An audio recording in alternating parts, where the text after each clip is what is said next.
This broadcast is copywritten by the SAGU Sports Network for the private use of our audience. Any other use of the broadcast or any pictures, descriptions, or accounts of the game without the SAGU Sports Network consent is prohibited.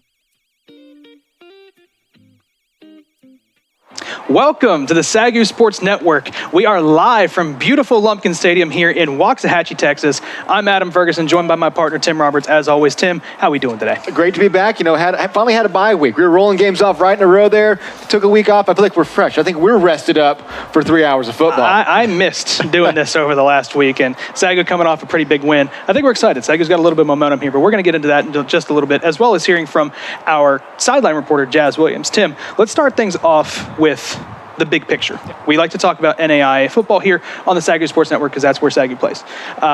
Top 25, as you know, if you were not familiar with the NAIA, every 2 weeks they come out with a poll. We've voiced our displeasure with that. We like the weekly polls. It allows for us as commentators, as journalists, to have a little bit of spice, a little bit of drama to it. But top 25, the Student Athletic Conference, they made some moves, Tim. Yeah, we've got 3 teams within the vicinity, 2 in the top 25, with Ottawa finally scrapping into the top 10. I mean, it has been just with a tiny little ice pick advancing up all year long, but they're finally inside the top 10. Meanwhile, Langston, they just keep winning. They keep winning, got a big win over the Rams, Texas Wesleyan Rams last week. They're in the top 20 at number 18, whereas Arizona Christian, it's still hanging around the edge, just outside the top 25. So there's some good games we played the last few weeks.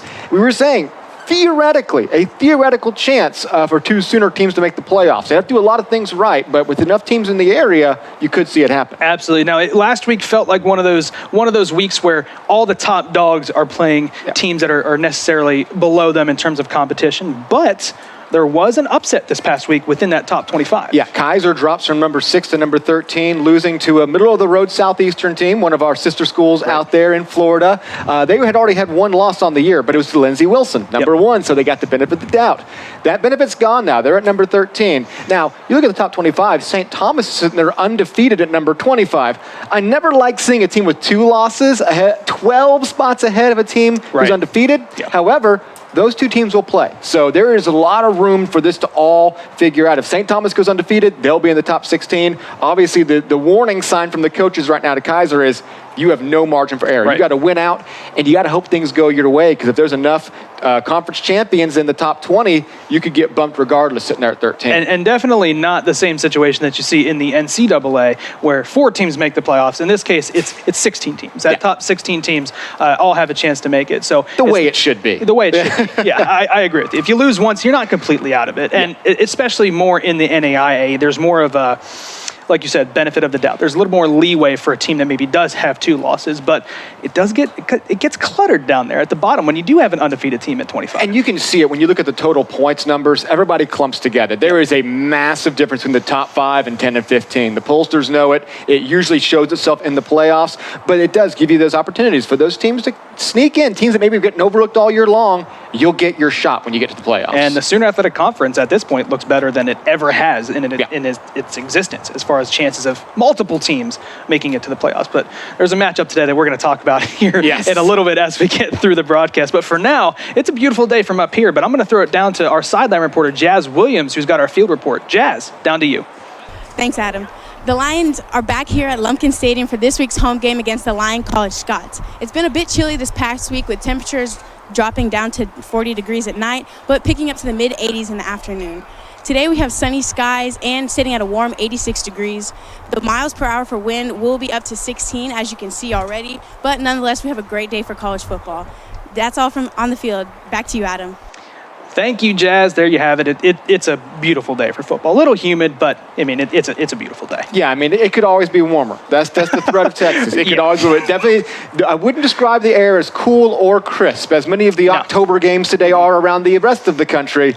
You know what you're getting in Texas. We're just happy that it's not, thunderstorming or 104 degrees. And there's not really we're in the very few times of the year where there is an in-between. So we're thankful for that. Let's move on from the NAIA to a little bit smaller picture here in the Sooner Athletic Conference. We go over our picks of the week for all the Sooner Athletic Conference games every week when we do these broadcasts. Of course, we see the numbers, but I took a little bit of a step back after our last broadcast, Tim. Our guests, who we don't have today, it's just me and Tim, so sorry, but it's just me and Tim today. But our guests have pulled ahead. They've only got one wrong pick. I believe I fell down to 2, so I'm slacking a little bit, hopefully to make up a little bit of ground. But Tim, it's nowhere near as bad as what you're looking like. You're running out of time. I am running out of time. I see the writing on the wall. Next week, it might just have to be 5 Hail Marys from me, so forgive me if I just come throwing nothing but left hooks next week on my picks. But probably a little more traditional today still. I got to keep it sound. Well, let's start with Texas College and Arizona Christian. They kicked off at 1 p.m. Central Time, so they kicked off about 35, 40-ish minutes ago. So we'll keep you up to date with the scores on that one. We don't know the score right now, so there's no influence in our picks here. We have not looked it up out of a little bit of honor on our end. We didn't want to change our picks that we made earlier in the week.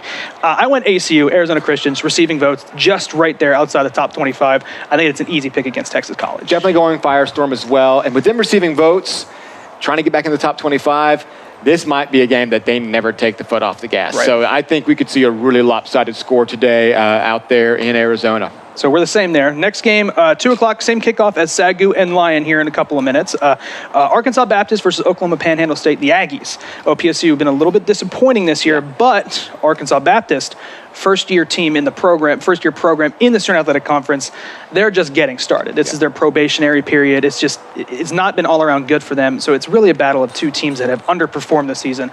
I'm going with the Aggies. I'm going OPSU. Tim, what do you got? Going Aggies as well, just based on the simple fact of where the teams are in the program history.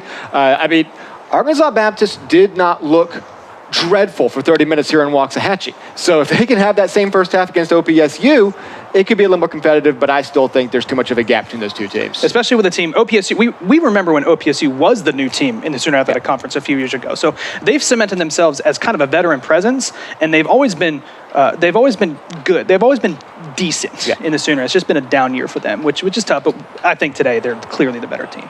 We'll move on to Louisiana College versus Texas Wesleyan. Louisiana College, another new team to the Sooner Athletic Conference. We've got 2 new ones coming up here in the conference, which is great. I mean, that's competition. That's awesome. Amazing. But Louisiana College versus Texas Wesleyan kicks off 2 o'clock, same time as Lyon and SAGU. Texas Wesleyan is my pick. I think that's clear. They've looked really good this season. Really good. Had a tough loss, obviously, last week to pretty much knock them off of that pedestal that they're moving forward on. They looked great against SAGU 2 weeks ago. Louisiana College has been stout all year long. We said they were going to get a win. We knew it. Right. They have 2 now in conference, so they have put up some good fights. Probably not going to have enough out in Fort Worth to do. I'm definitely going Rams as well. And then we move to the game of the week. Now, we kind of hinted at this earlier. 9 o'clock Central Time, 7 o'clock their local time. Langston from Oklahoma travels to Arizona to face Ottawa. Now, that is, Tim, I'm going to let you say it. It's your word. What is this? It is the de facto Sooner Athletic Conference Championship game. We've teased. We said, this could be it. This could be it. This could be it. This one's it. It's time. It's basically, whoever wins this, if you got a little probability meter, would have a 99% chance of winning the conference after today. So this is it. This is for all the marbles. Whoever wins this one is going to win the conference and will more than likely be the team in the playoffs, except for some disaster. Right. Except for falling apart in the final 2 weeks, which I don't think either of these teams would do. And in this de facto Sooner Athletic Conference Championship game, I am going Ottawa. I think their offense has been unstoppable nearly all season. Langston historically has been a very good football team. Had a couple of down years with the weird season last year with COVID and everything. Yeah. It's been a weird couple of years for Langston, but it's safe to say definitively that they are back. And being inside that top 25, this matchup is going to be huge. Now, we won't get to see any of it or give any updates during the game today, but I know you and I have our eye close on that one tonight. So I'm going to Ottawa. And for me, this is a very evenly matched game. We've already seen Ottawa this year. SAGU hasn't had a chance to see Langston yet, but Langston has just taken care of business all year long. If anything, this is a covering my left flank pick because I picked against Langston once this year already, and they really made me pay for it. That's one of those losses up there is daring to pick against Langston. In the anticipation that they may in fact be back and just going straight redemption tour all year long, I think the Lions might do it. I think the Langston Lions might reclaim their throne today out in Arizona. It's going to be a good one, though. It almost might be worth staying up late for. I don't know. We'll see if I have enough caffeine in my system to stay up till 11:30 come on. midnight. Cowboys don't play tomorrow. You don't have anything to worry about on Sunday. Come on, I got to make church in the morning. Okay, come on.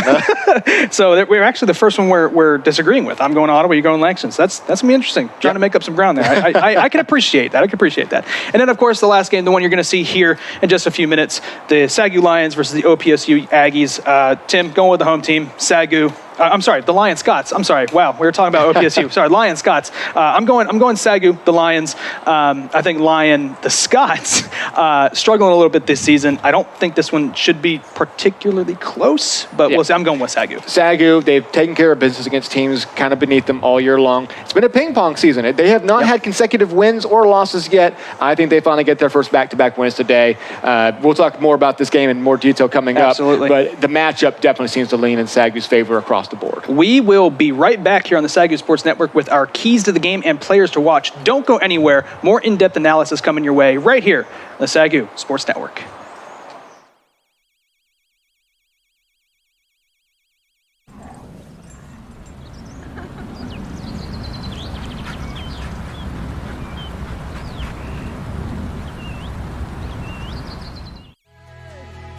At AGCU, we are committed to forging relationships centered around faith and finance. Our purpose is to provide financial solutions to help you succeed while we tithe 10% of our annual earnings to ministry and community organizations. Your mercy's never ending, your kindness never fading.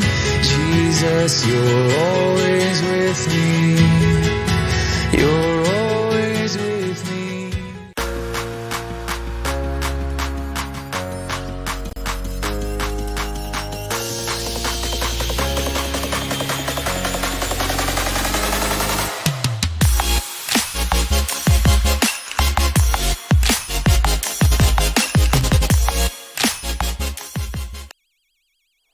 Welcome back to the SAGU Sports Network. Tim, as we approach game time here very shortly, let's talk about the players that are going to be executing some of these keys that we're going to talk about here in a little bit today. I'm going to start with SAGU, and you can't talk about the SAGU without talking about Keaton Dudek. He set the single-season rushing record last year, as far as last week in touchdowns, with 14 now on the season. It was 13, and he said, let me just knock out 3, get it done in one game. Has been the best player for SAGU, and there's a couple of milestones that we'll talk about today. 34 yards away from the single-season rushing yardage record, and 400 yards himself for total yards as a team. Has had an insane season, has Keaton Dudek. Moving on, Jordan Barlow. I'm always going to talk about the quarterback, and in this case, SAGU's quarterback has been insanely efficient to start the season. He's hovering right around that 60% completion percentage, which you want to see if you're a quarterback coach. You want to see that. But he more so than that, he's just a leader of this offense. He's not afraid and more than willing to take that back seat to an offensive weapon such as Keaton Dudek. And then lastly, we'll flip to the defensive side of the ball. Damaris Herron has been all over the field. We haven't spotlighted him yet, but we call his name multiple times every week. Is an absolute playmaker for the SAGU defense, who has been really good the last few weeks. So keep an eye on him as well today. Tim, walk us through some of the players to watch here for the Scots. Yeah, Bradley D. He had 80 rushing yards and 3 touchdowns last week against Texas College in their first win of the year. So he's finally coming alive. Overall season stats don't look great, but had a great week last week. So I imagine they'll be leaning, with the hot hand today, trying to grind this game out against the Lions. Second, J.D. Horn. He leads the team with 18 catches, but he's also a big play threat on kickoffs. And that's the kind of thing you need in a game like this, where you're the underdog. You're going to need a big play or two, starting to drive inside the 30, getting a special teams touchdown. So I'm looking for J.D. Horn to potentially make a game-changing play there. Lastly, Branson Davis, linebacker. He leads the team with 5.5 tackles for a loss and 2 sacks. That's not my favorite part, though. He's also the punter. I love a 2-position athlete. He's out there busting heads on defense and then lining up and punting the ball. Has a really solid punting average as well, too. So he's a good punter. So you love, and we got a scouting report from a guy around here who actually went to high school with him. He's been doing this forever. He's been place-kicking, punting, and hitting guys for years on end now. So I love seeing that from Branson Davis. The Swiss Army knife of a football player, if you will. Let's go live to our sideline reporter, Jazz Williams, who is with the man who will lead the SAGU Lions today in their matchup against Lyon. Jazz, with Coach Smith, down to you. Thanks, Adam. Coach, your Lions are coming off a road win against OPSU. What was executed in last week's game that will continue into today's game? I thought early on we did a really good job of just executing our first script, and then defensively we played sound. And I think that first quarter is so important when you go on the road of really establishing yourself, handling the trip. We did that really well, and then we continue to execute and continue to stay focused throughout the game. Keaton Dudek has been achieving huge things this season, and it's clear he's going to be the focus for this game. How do you expect him to contribute today against the Scots? Our whole goal is just to get Dudek in space, and we've got a really good offensive line. Those guys do a tremendous job up front. Really proud of all of those guys. And it just allows us to get to second level. And once we get to second level, Dudek does a good job, and we'll continue to move him around, do the things we do to give him the space and the movement he needs to make plays. Thanks, Coach. Back to you, Adam. Thank you, Jazz. Thank you, Coach Smith. There you have it. He knows the importance of Keaton Dudek and getting him going today. So let's move on to some of the keys of the game here. I'm going to start with SAGU. The first one, everything you need is on the ground. In this case, Keaton Dudek and the SAGU offense is very close to setting a few records today. He's been the best running back in the conference, if not the nation. He leads the nation. Leads the nation in yards. So, yeah, absolutely. He's the guy today. Absolutely. He's been the guy all year. He'll be the guy today. And in a game where you probably should get up early, relying on that run game is huge. Moving on, trap game. We talked about how last week felt like teams were playing teams lower than them. SAGU has a little bit of an easier schedule here over the next 3 weeks. They have Lyon, Wayland Baptist, and then Texas College. You got to go 3-0 over the course of that game. Don't fall into the trap game. And then lastly, stay healthy. This kind of goes hand in hand with the trap game. This should be a game that you win relatively easily. You don't need any dumb mistakes to get any of your players hurt the rest of the season. Get out, get ahead, coast, move on to next week. Tim, walk us through some of the keys for Lyon. Yeah, for the Scots, really focus on the defense bending, not breaking. They've allowed 45 red zone trips this year. That ain't good. That's not the stat I'm bragging about here. But they've only allowed points on 35 of those. That's a 23% stop rate. Teams are only 77% on scoring inside the red zone. That's actually pretty good. So if you can have enough drives today that you derail inside the red zone, hold SAGU to field goals, miss field goals, make a turnover or two, you could keep this thing close, and that's the second key. Survive to halftime. All the damage has been done to Lyon in the first half. They have trailed by an average of 20 points going into the locker room. That's including their win. And when you factor that in, that's just not in their losses. So they have got to find a way to get to the half, maybe just down a touchdown, keep this game interesting, see what we can do in the second half. And lastly, somehow, some way, slow down the run. I mean, good luck with that. Every other conference team says Lions really struggled. Last week was the first time they'd held a team under 140 rushing yards for the game all year. So I don't know. If I knew how to do it, I'd tell them. But all 22 eyes need to be on Keaton Dudek every single snap. Find any way to keep his numbers down to earth today. And we will also be keeping an eye on Keaton Dudek because, as we said, he is very close to breaking some individual records, some more individual records, I should say, as well as some team records. So we'll keep an eye on that. We've got the numbers, so we'll keep you updated whenever we see what we can. Tim, going into the matchup, I know it's a long shot. Your final thoughts here for Lyon. The Scots coming on the road, coming down from Arkansas in a game where they're essentially punching up at this point in the standings.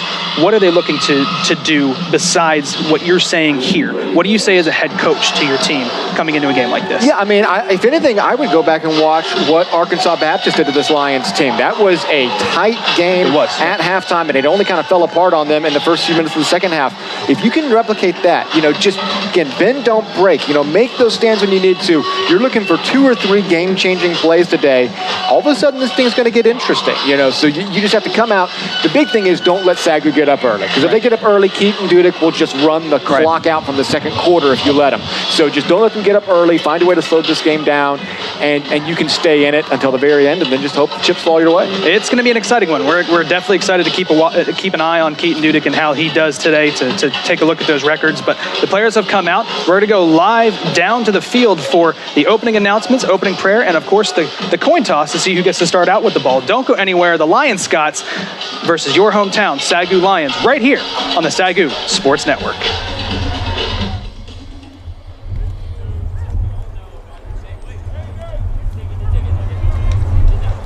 Welcome to Lyon Stadium in Texas for this contest between your SAGU Lions and the Lyon College Scots of Batesville, Arkansas. At this time, we would ask everyone to please stand and remove your hats as we honor God with prayer. Then please remain standing and face the flag as we honor our nation with the singing of the national anthem of the United States of America, performed by SAGU football player Jedediah Massey. Heavenly Father, Lord, we thank you for a wonderful day that you've given to us, a day that's not promised. We thank you for your grace and your love, and we pray for this game, Lord, that you protect everyone from all injury and all harm. Lord, we pray that you be with us and be with us as we travel back home as well. We ask all these things in Jesus' name. Amen.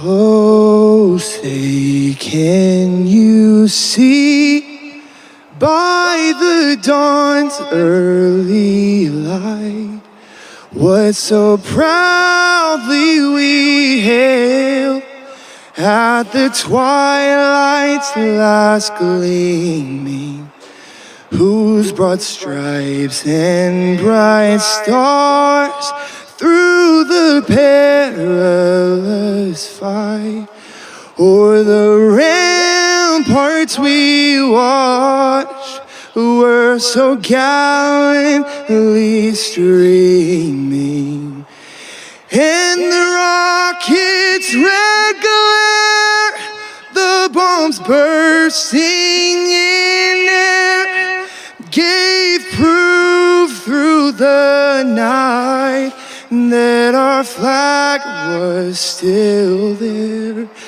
Oh, say, does that star-spangled banner yet wave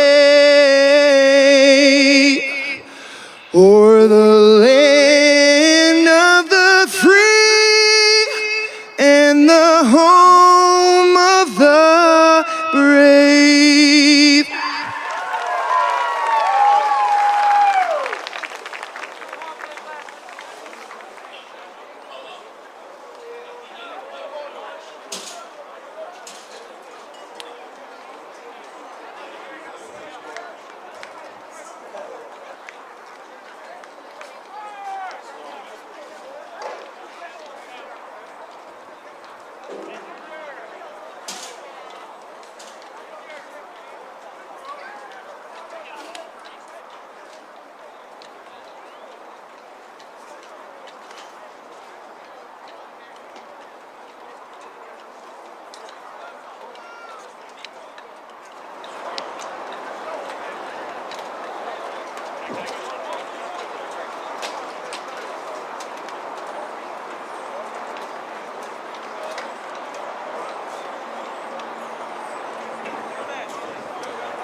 SAGU won the toss. They have elected. Good luck, gentlemen. Captains for this afternoon's game. And we are ready to go here. As you heard, SAGU elected to receive. They won the toss. Captains for both of your teams. For the Lyon Scots, Isaiah Bradford, Bradley D., Chris Reese, and Romel Solomon. For your SAGU Lions, quarterback Jordan Barlow, Antoine McDowell, Hayden Evans, and Keandre Belcher. So Barlow marching out there with a lot of muscle around him in the captain's circle. There you see the up-to-the-minute Sooner Athletic Conference standing. SAGU kind of hovering right around the middle of the pack. Would get back to 500 today in conference with a win against Lyon. And there you see Lyon second from the bottom down there at the bottom, 1-5, 1-6 overall. So Lyon at this point trying to play spoiler, stop any momentum that some of these teams may have at this point in the season. If you have not already, go ahead and give us a follow on all of our social media accounts, YouTube, Facebook, Twitter, YouTube and Facebook at SAGU Sports Network and Twitter at SAGU Sports Net, so you do not miss a minute of action here when it comes to SAGU Sports. We're talking football, volleyball, basketball in the spring, baseball, and newly added esports, Tim. I was watching some Rocket League the other night with SAGU taking on Kentucky. I mean, I felt like an old man, but that was fun. That was some exciting stuff. And we are underway. The kick is going to be brought in just shy of the 5-yard line. And he's got some room to work with. He's got a lot of room up the middle of the field, down past the 40-yard, or just right at the 40-yard line. For SAGU, Javante Harper, who we've seen get involved here in the last couple of weeks on offense, getting his try there on kick return. All right, Adam, this isn't going to go in the standings, but prediction time. What carry does Keaton Dudek break the all-time single-season rushing record for SAGU? Well, he is... Carry number what? I will say carry number 4. I know you're keeping a tally. That's where I was going, so I'll go 5 if you're going 4. Barlow out to his right, rather. He's going to lower the shoulder. He's got a pretty good gain there on first down. We've seen that from Barlow all year long. He is not afraid to go shoulder down to get a few extra yards. Now, maybe as a fan or as a coach, you're afraid to see him lowering that shoulder. But he does not run like a quarterback. He runs like a guy who's out there to get every last available yard. There is Dudek in the backfield. Of course, Dudek wearing number 2 at the running back position. 3 out wide to the left here for Barlow, 1 to the right. Mike Mouton at the bottom of your screen. Barlow on 2nd and 3. Takes a snap. He will fake the handoff, complete it across the middle. He's got Zachariah Johnson, I should say, and they've got enough for the first down, and that will move the chain. So SAGU coming out on offense. 2 passing plays. The first one, Barlow tucked it and ran. The second one, completed pass. Textbook, quick slant with a play-action pass. That quick slant needs the linebackers to freeze up a little bit, and obviously, as I said, with all 22 eyes out there on Keaton Dudek, the moment the ball's near him, everybody's going to hold up for a second. That gave him just enough room to pick up a nice gain on 2nd down. New set of downs here for SAGU, sends Dudek in motion. Barlow back to pass. Clean pocket, slings it out wide to Dudek. Dudek in open space is going to be gang tackled after a short gain there on first down, a gain of 4. Barlow was definitely looking deep on that one. He was looking for the heavy hitter. Settled for Dudek underneath as the coverage was stout down the field. But yeah, after all of the talk about SAGU, dominating on the run this year, they come out with 3 straight passing plays, maybe trying to quickly establish to the Scots, hey, you can't just focus in on Dudek today. Barlow will beat you as well if you let him. 5 wide here for SAGU, Tim. I just think they're making us wait for it. 2nd and 6, Barlow empty backfield from the 36-yard line, sends Dudek in motion. Dudek's going to line up with him. It's going to be an option. Fakes the pitch. Barlow up the field. Lowers the shoulder. He's brought down right at the sticks, and it looks like they're taking a minute here. Have to motion the first down. Not yet. It's going to be, they finally do motion first down. So it'll be moving the chains here for Jordan Barlow. He does that so well. He does. I mean, he has been excellent on those little read options. He sells the pitch so well. You saw the defender there on the left side completely take a full step towards Dudek as he was doing it. That gave him a gaping hole to walk through for the first down. SAGU moving here early. 1st and 10 from the 30. Sends Zachariah Johnson in motion. Barlow hands it off to Dudek. Here's the first carry of the day for Dudek, and he's going to pick up 3 yards on his first attempt of the day. And you saw the Scots prepared for that one. They were just waiting. They were waiting for their first crack at Dudek. They were all staying at home. Nobody over pursued. Held them to a minimal gain. 2nd and 7 here for the Lions offense, who is marching up to this point. Good opening drive here if you're a SAGU fan. 3 out wide to the right for Barlow. Blaine Rowe checks into the game at tight end, sends Dudek in motion. Barlow rolls out to his right. He's looking for something. He's going to let it go on the sidelines. It's brought in incomplete. The intended receiver had a foot down. It's Mike Mouton. His foot was down just out of bounds. And if he had not been, that would have been enough for a first. That was a well-drawn-out play, but very close. I thought Mouton had it at first. We'll see it clearly on the replay here. Barlow, good at throwing on the run. You see this angle right here. Oh, coach is in the way. Yeah, and a little bit blocked out there. So after further review, I didn't see any incontrovertible evidence. I could see it up here. His foot was just out of bounds. But those types of design plays, it's so tough. You run out of field so quickly. It's going to be 3rd and 7. 3 bunch to the left for Barlow. Sends Zachary Johnson in motion. Barlow got someone right in his face. Flings it out to Johnson, but way over his head. Barlow facing heavy pressure, and the Scots brought a blitz on that play. Yeah, and that was coming untouched. Number 36 for the Scots was just completely untouched on that play. Markel Crawford. And so SAGU will have to settle for a field goal. So one of my early keys for the Scots, bend, don't break. They do exactly that. Kieran Woodley, 2-time Sooner Athletic Conference Special Teams Player of the Week, out to attempt the field goal here for SAGU. Movement up front, but no flag. The kick is up, and it is good. Kieran Woodley from 44 converts, and SAGU puts the first points of the game on the board, and they go up 3-0. And you see why. Kieran Woodley has been very, very good this season for SAGU. Yeah, and that was straight into the wind. You kind of saw the ball die at the very end, but he has been old reliable out there. Has kicked some really long field goals this season. It seems like the Lions just consistently have good kickers. As far back as I can remember. James Gish. Yeah, I mean. Oh, yeah, it's very good kickers. Just going back, I mean, you get used to watching, even at the NCAA level, of 35 yards. This is anybody's shot right here. If this is going to go in or not. And the Lions just consistently, 45, 50, it doesn't matter, have always had a reliable kicker. Very impressive lineage of kickers have come here through SAGU. Like I said, James Gish, Chad Deeren, now Kieran Woodley have all been very, very good for SAGU. Not really something you've had to worry about if you're a SAGU fan, and that's always nice when you don't have to worry about kicker making their kicks. Don't forget TH. Yep, as well. Yep. Talong Hamong, how could I forget TH? On to kick now is Kieran Woodley. SAGU goes up 3-0, first score of the game. His kick is a short one. It's going to be fielded right at the 15-yard line and in motion. Breaks a tackle. He reverses field. He's past the 30. He's got a lot of open space.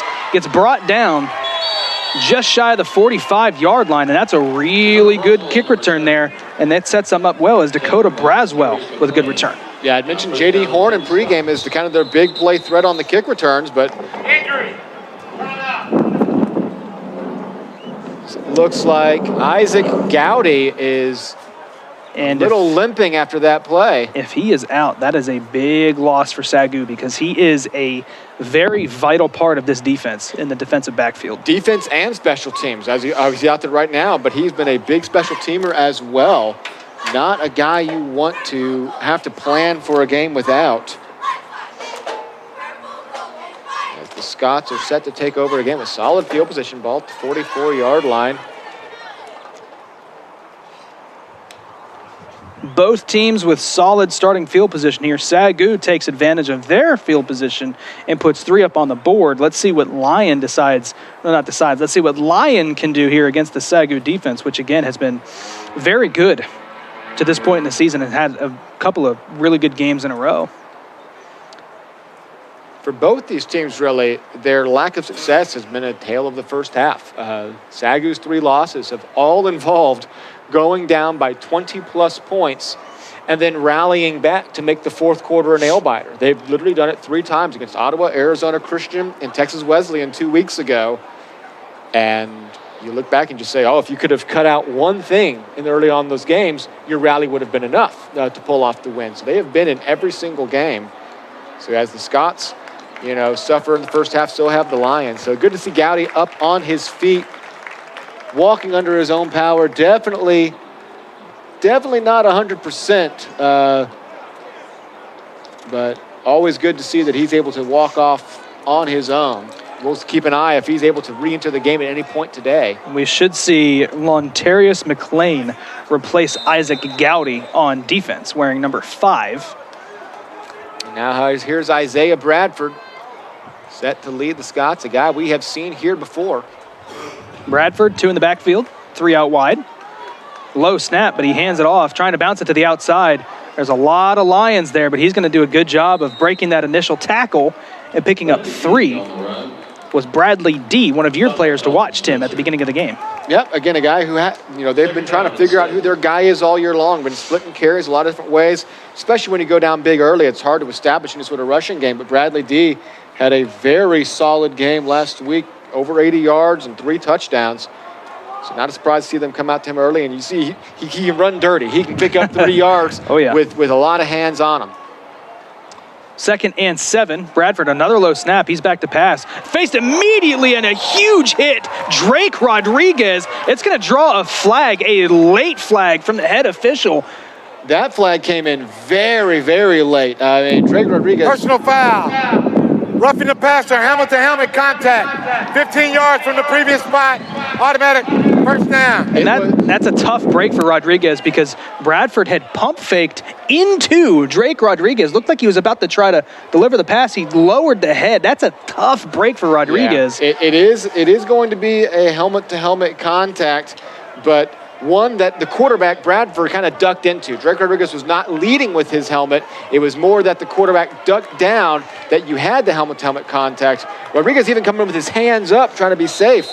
The ref was very quick on the call after being very slow on the flag. You could see the flag come out a good 3 or 4 seconds after the play had ended, but big break for the Scots to erase what was going to be 3rd and very long. Fresh set of downs at the 38. 5 wide here for Bradford, another low snap.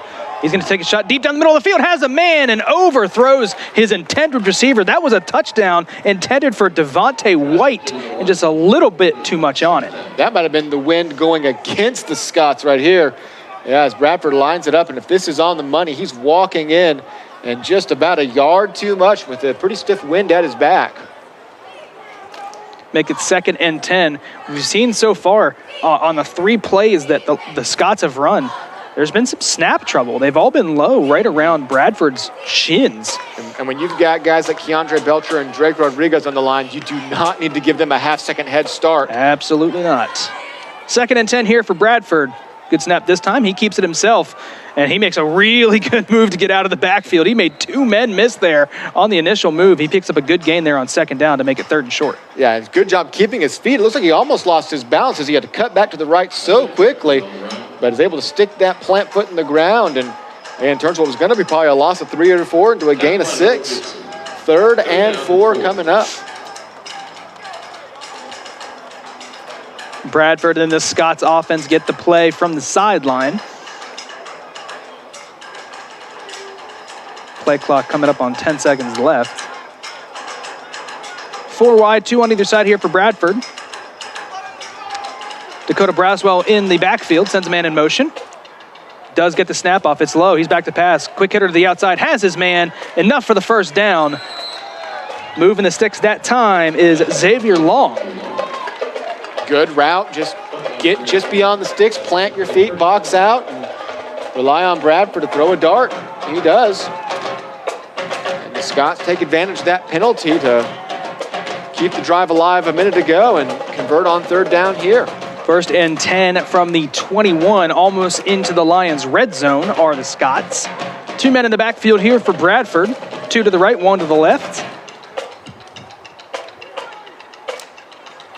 Bradford takes the snap. He's going to hand it off. Up the middle, stopped quickly for no gain. The handoff that time to Bradley D. And he actually gets brought down for a loss of 1. And Noah Gibson was wanting across that line. He was all over that. He's going to be the ones that come to kind of close everything off with Drake Rodriguez.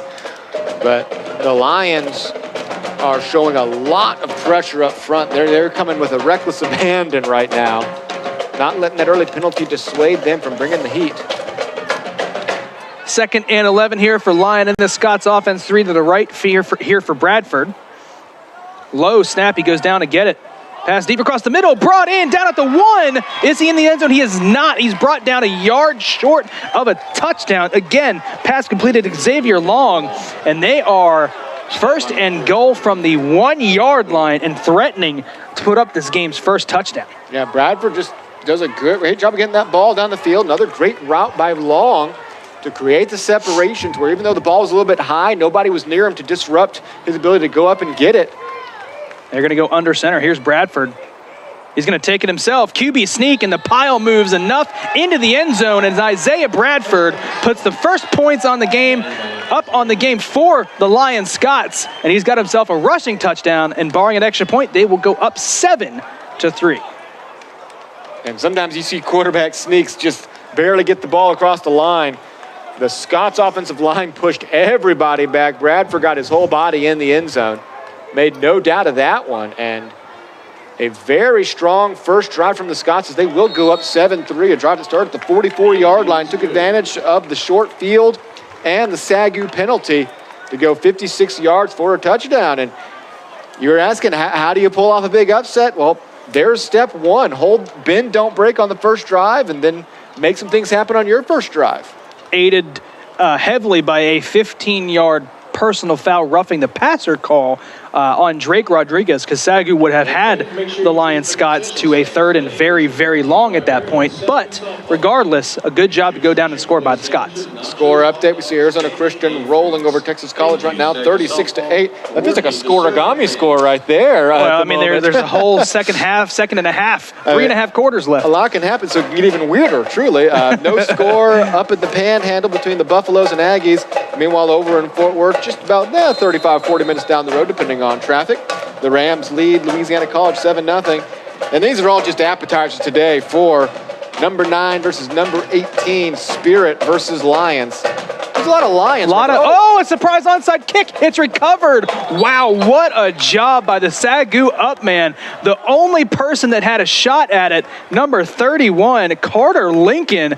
And Tim, if he would have kept his feet, that's a touchdown. Yeah, he did the right thing. Get the ball, because no one else on the SAGU kick team had seen that coming. There is nothing but Scots around this. You see great reaction by our camera crew to follow that. And he just was able to cut in and make it. Otherwise, everybody else was a good 4 or 5 yards back. That would have been a huge recovery. That was an excellently executed surprise onside kick. Wow. But as it stands, SAGU actually now with very good field position. Javante Harper checks into the game at running back, or he's going to line up on the end of the line here. Here's Barlow. Empty backfield. 1st and 10, sends Dudek in motion. Is going to hand it off to Dudek. I think he tossed it to him, but here's Dudek. Throws a stiff arm. Can't quite get to the outside. I think that's going to go down as a pass. I'm sitting here on my score sheet right now going, that's 3 yards. Do I count that as a run or a pass? I think... Oh, that's close. Close. That looks like a jet touch pass. I'm marking that down as receiving yards, Tim. I won't touch it. I don't think we're going to have to worry too much about 3 yards. I think you're right. But it may throw off our prediction a little bit if the official score ends up ruling that a straight end around. Barlow sends Javante Harper in motion. 2nd and 7.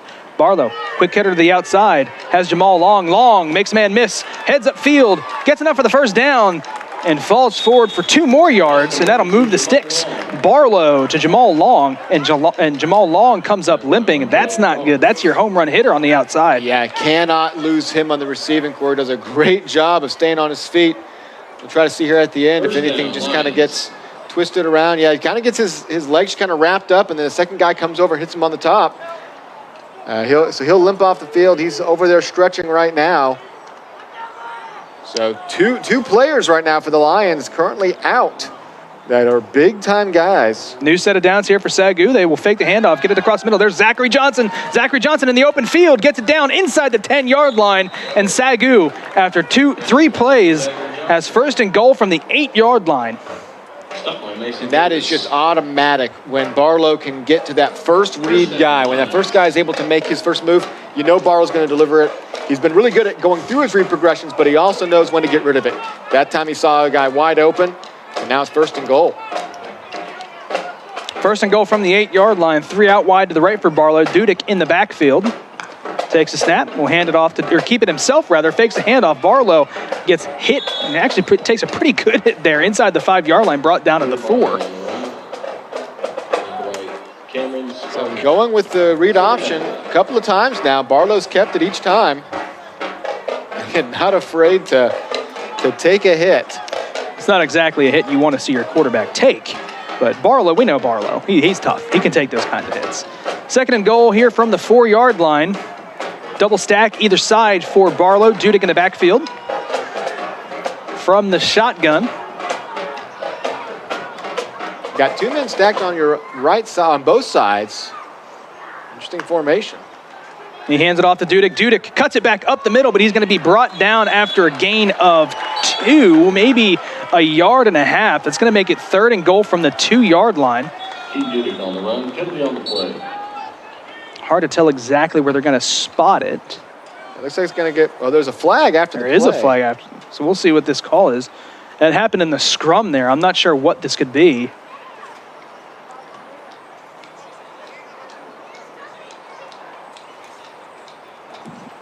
Dead ball.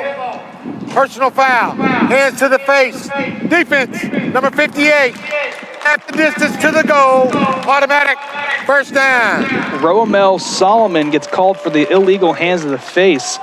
He called it a dead ball foul. I'm not sure that is, it sounds like something that would happen during the play. Either way, that's a gut punch to the Scots because that's an automatic first down. Yeah, about to bring up 3rd and goal. You need to just make one more stop to put the Lions in a tough bind. Now they get 3 more cracks at it from just outside, really just inside the 2-yard line, about a yard and a half. 3 men stacked at the bottom of your screen. Dudek in the backfield. They're going to hand it to him. Dudek cuts it upfield. Is down at the half-yard line. The SAGU pounding the rock here down towards the goal line. Keep Dudek on the run. And he's going to gain, just about 1. And he tried to stretch it over. He almost got that ball across because they're going to place that about as close to the goal line as you can be without being in there. 2nd and a flag now. The head official is pointing over to the Lions sideline. This is well out of the realm of a play. This has got to be another dead ball penalty here against. I want to say it's against Lyon because that's kind of where he looked when he threw the flag. Some mic issues here. Dead ball. Trying to. There we go. Dead ball. Sportsmanlike conduct. Lions College head coach. Half the distance. Automatic first down. I'm not sure there's a distance to go half the distance. Right? Yeah, you're going from the half-yard line to the quarter-inch yard line. That's an interesting. We're not going to see kind of what happened, but I will say that Lions head coach was probably about 20 yards onto the field yelling at the head official. I'm not sure. He may have been upset with the previous the previous personal foul on his defense, the hands to the face. I'm not sure what the argument is here, but regardless, Lyon has gifted SAGU 2 automatic first downs inside their own 4-yard line, inside their own 2-yard line. Yeah, that's the main thing is giving the extra downs. You don't usually see 2 unsportsmanlike or 2 personal foul calls for a combined 1 yard because there has not been much distance to go. But it gave SAGU a fresh set, and after a nice goal line play on first down, SAGU will again line up 1st and goal from, you can only, I do not think, if there were another penalty right now, I don't think the ball can get closer to the goal line. You have to bring out a micrometer or something to just get that ball ever so slightly closer. So the first charge timeout to the Lions Scots as they want to break, and I'm looking at it from up here.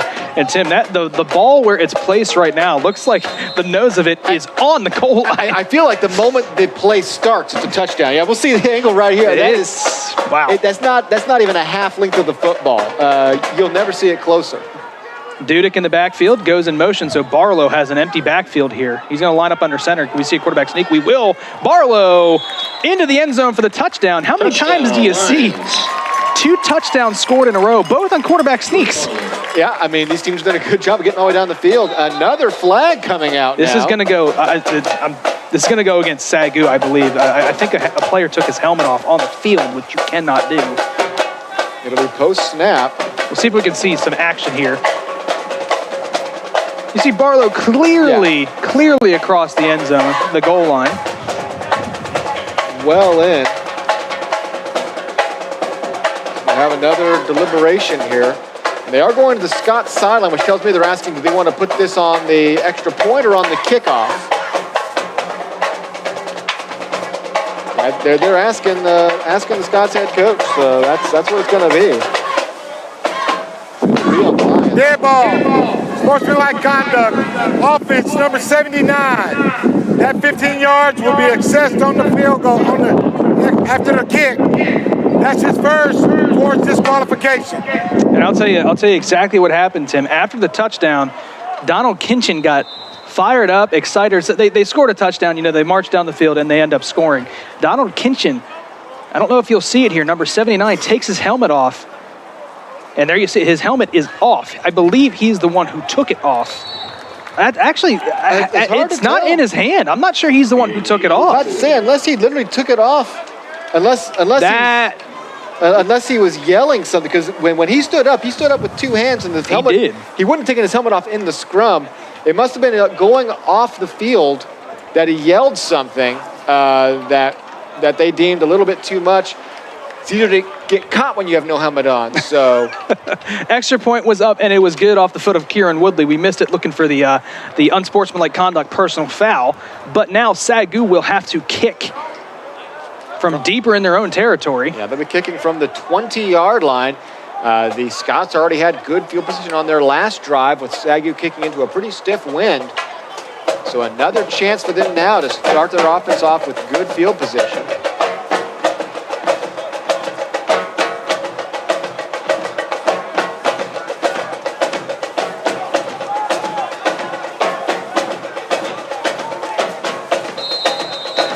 So here is Kieran Woodley kicking off from the 20-yard line. And like you said, wind in his face, and it's not a small amount of wind. But here's Woodley, the kick is off, and it will be fielded at almost the 35-yard line in full motion. And that's going to set up Lyon with really good field position here, just shy of the 50, right at the 48-yard line. That was a much easier kick return for Braswell. He's going to catch it with a full head of steam at 34, and he was almost to midfield before anybody was even in his vicinity, just walking out of bounds. So field position has been a big factor here early on. For both teams, yeah, Scott absolutely. Started on their own 44 last time. SAGU starts at around the 44 after the onside kick failed. And now up almost at midfield, Isaiah Bradford comes out. He was sharp on that first drive. Yes, he did. This offense from the Scots looked very good. 1st and 10 here for Lyon. They will hand it off and brought down quickly. Keandre Belcher. Oh, my goodness. Got his arms wrapped around Dakota Braswell and was thrown down for a huge loss. Yeah, Braswell was going nowhere here. Belcher even blocked, didn't matter. And once he had his hands, like I said, I think we might have seen 1 or 2 broken tackles in Keandre Belcher's career. You just don't get out of his grasp. An unfortunate cutback there for Braswell because he cut right back into the arms of big 99. 2nd and 14 here for Bradford in this offense. Low snap, he's back to pass. And he's going to roll out to his right. Firing and completed inbounds, and that's enough to move the chains. Nice pitch and catch there from Isaiah Bradford to Dylan Wyatt on the sideline. And this was a great job of Bradford to get out of the pocket. There was nothing doing early on. And Wyatt, just going to get those feet in bounds. So another solid connection from Isaiah Bradford, who's having himself a really solid game so far. That's him having to do a little bit with his legs to keep the play moving. 1st and 10 here now from the 40-yard line. Bradford, low snap. He's back to pass. He's going to take a shot deep downfield, one-on-one. Incomplete. Was looking for his man with a couple of receptions today, Xavier Long. And Lontarius McLean, he's the one out there right now. Did a good job of staying right in his hip pocket. Nowhere to go. And, that was well overthrown. So that's been the only area that he struggled so far today. Bradford is a little bit too much juice on a couple of passes. 2nd and 10 as Bradford gets the play from the sideline. He'll come out 4 wide, 2 on either side. 1 man in the backfield. Bradford takes a low snap. He's back to pass. He steps up, completes it across the middle, makes a man miss. Is he gone? Down to 10-5, touchdown. Lions, Scots, back-to-back possessions with scores, and they are going up 13-10. Finds his man, Devontae White, stepping up in the pocket. And that's just an easy touchdown after the initial broken tackle. And they've been challenging the middle of the field. That's where White's going to go. Just gets past the secondary or the initial line. The secondary is not there to cover him. Shakes one tackle, and that was it. Finding the soft spot in the Lions defense. Extra point is up and good. And so the Scots again go down the field. Bradford with his second touchdown of the game, this one passing to Devontae White. And they have not shown up acting like multiple touchdown underdogs today. They absolutely not. Look sharp. They are back in the lead here with just under 2.5 to play in the first quarter. I'll tell you, the Lions Scots record does not indicate how exciting their offense is to watch. You get the dynamic ability of quarterback Isaiah Bradford, not only to get it done with his arm, but also his legs. And then you kind of mix those together like we saw there. He stepped up in the pocket. The defense kind of collapsed a little bit, and he was able to find what just exciting to watch. Yeah, rolled out to his right on the big conversion on 2nd and long, and then steps up in the pocket on the touchdown. He's in complete command right now. Line drive kick goes through the hands. They're going to have to get there. And they're in trouble. Javante Harper brings it out of the end zone, trying to go across the field with it.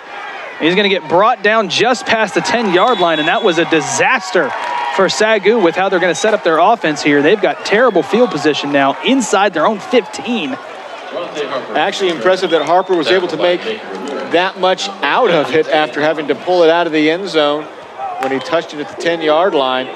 Getting it out to the shadow of the 13-yard line. It could have been a lot worse. Yes, it could. Anytime you have a bobbled kick like that, obviously you're looking at the ultimate disaster of a turnover, but even so, that could have easily been tripped up for, inside the 10. Barlow will have a little bit of room to work with. Injury, timeout. We have an injury timeout. I'm not sure. See anybody. I don't. I'm with you there, Tim. I don't see anybody, nobody being helped off the field. I don't see an injury. That was the shortest injury timeout I think I've ever seen. But SAGU will take over here from their own 13-yard line. 2:16 left to play in the first quarter. Down 14-10 after two really good touchdown drives back-to-back by this Lions Scots offense. Barlow takes a handoff, throws it out wide to Zachary Johnson. Johnson with good blocking downfield, splits the defenders and falls forward, and that's how you get out of the shadow of your own end zone. A nice little pitch and catch all the way down to the 30. Paul O'Didi is going to do a great job of locking his man up here to give Johnson the space to run through. And once he had that, he had the speed. And yeah, that's a great play on first down to pick up 17 yards. Quickly erase the memory of the not-so-great kick return. New set of downs, 1st and 10. Barlow has two men in the backfield, two stacked at the bottom of your screen. Barlow takes a snap, will hand it off to Dudek. Dudek around the outside, cuts it back up, tries to cut it back outside, lowers the shoulder, falls forward for a gain of, we'll call it 5 there on first down. 2nd down and 5. Make it 2nd and 5. So far on his limited carries, the Scots have been there, both at the line and in the linebacker core. 4 carries for about 10 yards here for Keaton Dudek. We're not used to seeing that kind of per yard average. Here's Dudek again. He cuts it back. This is what we're used to seeing. Makes a man miss, lowers the shoulder, falls forward, moves the sticks here for SAGU. And this is where SAGU's offense, they really excel, is when they can get that running game going. Yeah, that just makes everything start to work. Obviously, you can keep going back to the play action. The defense has to contract itself in. You start getting one-on-one coverage with your receivers. Once Dudek gets it going, the game's slants in the way of the Lions. Barlow with 3 out wide to his left, 1 to his right. Dudek in the backfield. We'll hand it off to Dudek. Dudek up the middle, has a crease, and he takes advantage. Falls forward and moves the chains again. Keaton Dudek. Tackled by Camden. Yeah, gain of 11, and they are now moving after not finding much success early on. Couple of runs right in a row where Dudek is just finding his holes, staying up. He's just, it's hard to describe his running style. You don't usually see many people like him. He runs very straight up. He's, he can make a quick turn, but he just really weaves. He's a weaver. He weaves his way through traffic. That's going to do it here for the first quarter as SAGU lets it run all the way down to zeros. The teams will flip sides. End of the first quarter. And SAGU will have the wind at their back here for the rest of the first half. With a new set of downs, they will take over or come back out of the turnaround. Ball on the 45-yard line. And if our math is correct, it looks like Dudek is around 4 yards away from that single-season rushing record at this point, if our math is right, which it probably isn't, knowing you and me. It may not be, but we're around 4. There's been a lot of half-yard situations, too. I've been having to guess. When you put fractions in there, you start to lose. Let's see, according to the official score, we're sitting there at 32 yards. So I guess I've got him at 30. So I guess they've given him the benefit of the doubt on a few of those half yards. Either way, very, very close right now to breaking that all-time record. But for SAGU, they've got a bigger issue at the moment. They're down by 4 a quarter into this one, as pretty much every single thing we said the Scots had to do, get some big plays, bend, don't break, and survive the first half. They've done all of those up until this moment. Coming out of the quarter break, here comes Barlow in the SAGU offense. Dudek anywhere from 2 to 4 yards away from breaking the single-season rushing record. Now, keep in mind, he does have the rest of this game and then 3 more to do it if he needs it. There's not a whole lot of drama to it, I will say. First and 10, here's Barlow. 2 to his right, 1 to his left. Dudek in the backfield. He will hand it off to Dudek. Dudek is met at the line of scrimmage for no gain. And that'll make it 2nd and 10. And if you're Lyon, anytime you can stop Dudek for no gain, that's got to be a victory on your end. Especially on first down. Once you get into a second and longer situation, that means you're just one more stop away from really disrupting the Lions. Changes the mathematics a little bit. They're, thinking more about having to go through the air here. 2nd and 10 here for Barlow in this Lions offense. Double stack either side. Barlow, that's going to raise a whistle. Barlow's so good at that hard count. And it's going to be offsides against Lyon, but that's something that is so important to do on a defensive side. Offside.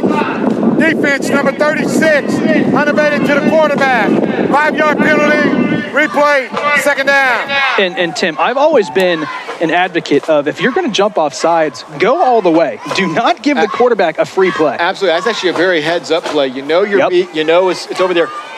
Jordan Barlow has made teams pay with those free plays this year. Get all the way back there in the quarterback's face. Don't hit him, of course, but get back in his face and make sure that the 5 yards is all that happens. 5 yards is better than a deep bomb down the sideline for a touchdown. So absolutely heads-up play. It does result in a 5-yard penalty against Lyon, but it could have been so much worse. 2nd and 5 here for Barlow. Double stack either side. You're going to hand it off to Dudek. Dudek cuts it up the middle. He's got enough for the first down, and that should do it for the record. Keaton Dudek. Yeah, no matter whose math you're using, that's a gain of 6 in the first down, and Keaton Dudek is now your all-time single-season rushing leader in SAGU history. So congratulations to Keaton Dudek. Set the single-season rushing touchdown record last week with his 14th of the season, the previous record being 13, and now today needed 34 yards and officially, I believe it now has 36 or 38 yards on the ground, so that gives him the all-time single-season record. Congratulations. Somewhere in the vicinity. Somewhere in the vicinity. And here's a handoff to Dudek. He's going to look to increase that record here. Tries to bounce to the outside. A really good tackle there on the outside. Had one man to beat and was looking at breaking that for a big gain. That was number 28 on the outside, LaQuesne October. That's a really good name. Really good name. I was excited to say it. I was in the middle of my sentence. I was really excited to say that name. But yeah, just the Scots defense. We were debating right at the start of the game, when's he going to break the record? Carry 3, carry 4, carry 5. It took him 8. That was carry 9, and he's just sitting here at around 37 yards. So they have held Dudek in check so far through this game. He doubled up my prediction. Made me look bad. Come on, Keaton. Here's 2nd down. Barlow tries to swing it out wide to Dudek. Had 5 wide and just a little bit too much on that. So that's going to make it 3rd and about 7. Yeah, looks like he was expecting Dudek to take another step to his right. That's where he's aiming it. Dudek looks like he let up just a little bit. Had he caught it, he'd have been going the wrong way and probably wouldn't have got a whole lot, but it does bring up a 3rd and 7. Ball to 32. They are definitely in Kieran Woodley attempt range, at least, especially with the wind at the back, but down by 4. You don't want to be settling for field goals. 3rd and 7, 4 wide. Dudek in the backfield. It looks like Lyon may be bringing pressure. Barlow checks with the sideline, maybe changing things up a little bit here. Yeah, He's got 5 on the play clock. They got 3 men up front. They were showing blitz. They pulled it back now. Barlow back to pass. Has time across the middle. Zachariah Johnson has it completed. Down inside the 10, just shy of the 5. And that's a huge first down. There is a flag in the backfield. But the way that the SAGU offense is rolling, it looks like it's going to go against the Scots. Personal foul. Legal hands to the face. Defense, number 58. And how 15-yard about penalty, Johnson? automatic first down. How about Johnson hanging onto that ball? The helmet hit right on his hands, and the ball, he's trying to corral it in. A great job of bringing that in. The second hands to the face call on Romel Solomon. That's going to give SAGU the ball in a goal-to-go situation from the 8-yard line. So SAGU threatening here. Attack on, half the distance to the end of the run, automatic first down. Yeah, just excellent by Johnson to hang on to that. So, yeah, they'll put the ball at about 4. the 3.5, 4-yard line. So SAGU 1st and goal from the 4-yard line. Double stack either side of Barlow, top and bottom of your screen. Dudek in the backfield. Barlow takes a snap, hands it off to Dudek. And he's going the wrong way. He gets thrown down backwards now for a loss of, I'm going to say, loss of about 3 yards there. Markel Crawford just slices his way really through kind of what looks like the B gap there. Wasn't done touched. He just was the stronger guy on that play.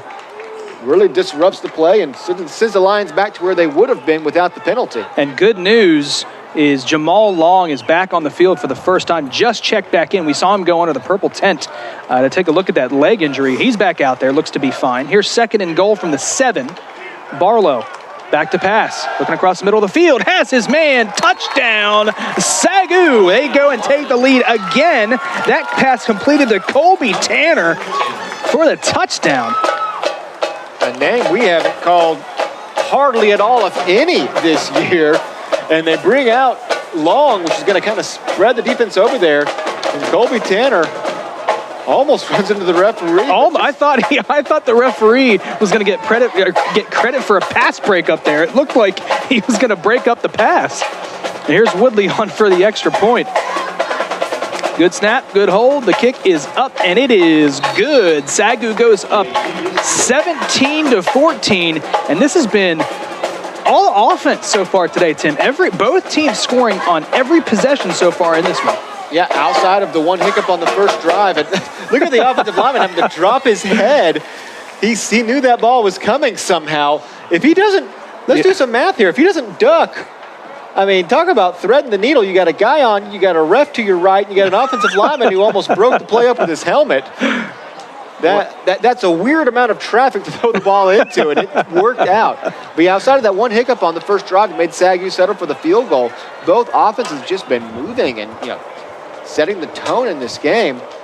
17-14 now. SAGU leads as Kieran Woodley will come out and kick off here. Wind at his back. It's died down a little bit, and as I say that, it starts to pick up a little bit. So, of course, can't predict that. But here's Kieran Woodley with the wind at his back, and it falls off the tee.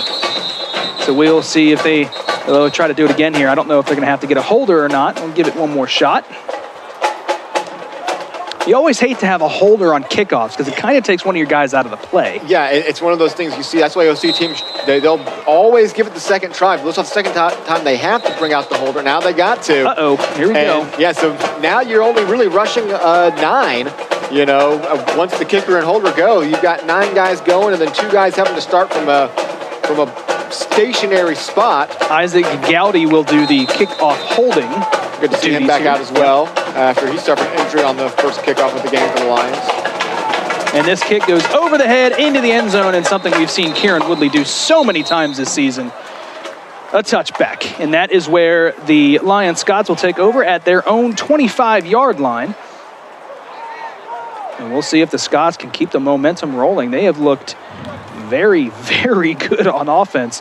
2 possessions, 2 touchdowns for the Lion Scots. 3 possessions, 2 touchdowns, and a field goal for the SAGU Lions. So we'll see what Lyon does to come out and answer. This is their worst starting field position of their first 3 drives. They started beyond the 40 on the first 2 drives they had, turned them both into touchdowns. So maybe a little bit of a longer field can aid this Lions defense. Here's Bradford. Bradford will hand it off up the middle, has a crease, finds his way through, and a good carry there on first down. It's going to make it second and call it 4.5, maybe 5 after a good run by Bradley D.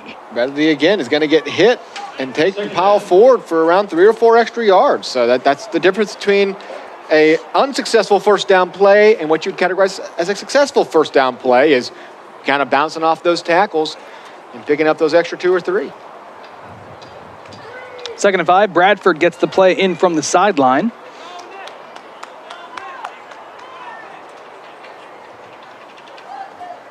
They're going to call it second and 4. Bradford back to pass, looking down the sideline, goes up and brings it in. What an incredible catch on the sideline. Xavier Long goes up and brings it in on the back shoulder fade from Isaiah Bradford. He's had himself a game and just an amazing adjustment to go around, bring it in, and then stays in bounds for another second or 2 to pick up a few extra yards. Yeah, Xavier Long has just been a big play target so far for the Scots. Hurry up offense here for the Scots. First down carry goes nowhere. They're going to give him a yard there. Dakota Broswell on the carry. Coming in to make the tackle from behind is Mitchell. The Scots have been methodical. They go hurry up that one play, but other than that, they've just been lining up, getting their plays in, and executing. This has been it hasn't been anything fancy really either. It's just been a consistent drive down the field, make good plays offense. Second and 9. Here's Bradford. He is back to pass. Has been so good today through the air. Moves with his feet, steps, throws towards the sideline, incomplete, makes it 3rd and 9. And this is not a situation that we have seen Lyon in yet today. It's been a 3rd and long situation. They have converted a 2nd and 14, but a 3rd and long situation is not one we've seen them in yet. So this is a test here for the Scots offense as well as the SAGU defense. Yeah, this is where you want to get off the field. SAGU has actually had a few times this year that they've been victimized on 3rd and 4th downs in long situations, oftentimes by penalty.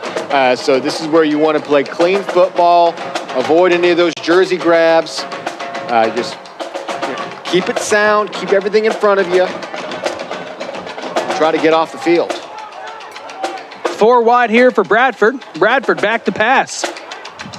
The pocket collapses. They bring him down. Drake Rodriguez in for the sack, just bullied his opposing offensive lineman and goes in and takes down Bradford. And that will force the Scots to come out and punt for the first punt from either team on the day. And that's just relentless pressure from Drake Rodriguez. He had the guy in front of him the whole way until he finally gets to the angle to get around him. That was not coming scot-free at all. He was literally face-to-face just pushing backwards until he got to the quarterback. And as he said, for the first time, we will see a punt, and it'll be into the wind. Branson Davis, here's your Swiss Army knife football player here for the Scots, linebacker / punter. He gets it off, and it is end over end, will fall and land inside the 40 and take a Scots bounce and settle down right at the 33-yard line. So that is where SAGU will take over after their first defensive stand of the game to this point, aided heavily by the sack by Drake Rodriguez.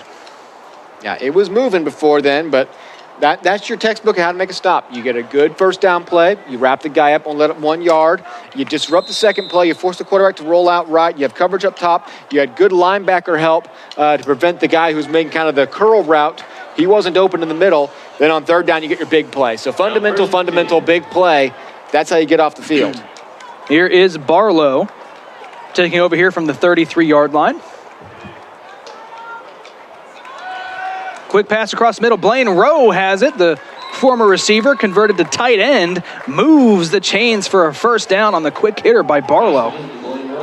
And we've said a couple times this year, we don't call his name as much as we used to, but whenever we do, it's because he's just catching a nice 10, 15-yard pass to move the chains. He is the ultimate safety valve. Again, the little play action will give him just enough room to work, even though he was covered well. I mean, the Lions have had to hang on to some of these passes as the defenders have been there. 1st and 10 here for SAGU. 2 to the left, 1 to the right here for Barlow. Dudek in the backfield. Takes a snap, fakes a handoff. He's back to throw. Had to get rid of it quickly as he was facing immediate pressure from Cameron Scarlett. Going to bring up 2nd and 10. Yeah, Scarlett's going to do look at that swim move. That is just how they teach it in training camp. Lower the shoulder, throw the defender off, throw the blocker off. Barlow saw it coming immediately and just said, I don't want any part of that. He can take a hit, but not in that situation. You're not trying to take that free hit. Yeah, not going to take that free hit, especially not when he takes hits when he can gain an extra 4 or 5 yards, not when he's about to lose 5, 6. That brings up 2nd and 10. Barlow, same formation, 2 to the left, 1 to the right. Dudek in the backfield. Takes a snap. Hands it off to Dudek. Dudek shrugs off a defender, and another one brings him down. And look by the horse collar. It's hard to tell there. It looked like he got him up by the shoulder pads. No flags. Yeah, no flags. Is it jersey or is it pads? That's what you're looking for. It's not that initial contact. It's right here. We'll see, and that is, I guess that's mostly jersey. That is jersey. Just a handful of jersey. From up here, it was hard to tell, but from that replay, clean play. Clean play brings up 3rd and 7.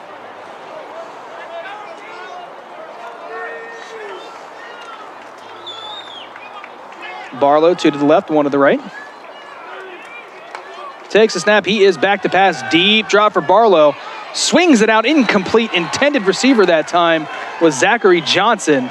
And it's going to be Cameron Scarlett again with the pressure. This time he's going to be held up a little bit more at the line.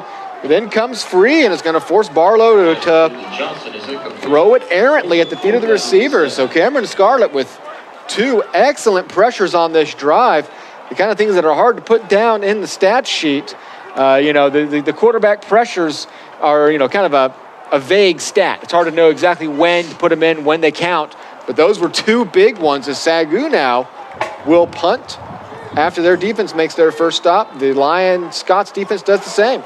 Seth Green on to punt. That's a good one. Spiraling punt brought in at the 10-yard line, and SAGU does a good job of corralling down the punt returner, and that is where the Lion Scots will take over at the 12-yard line. So tough field position here.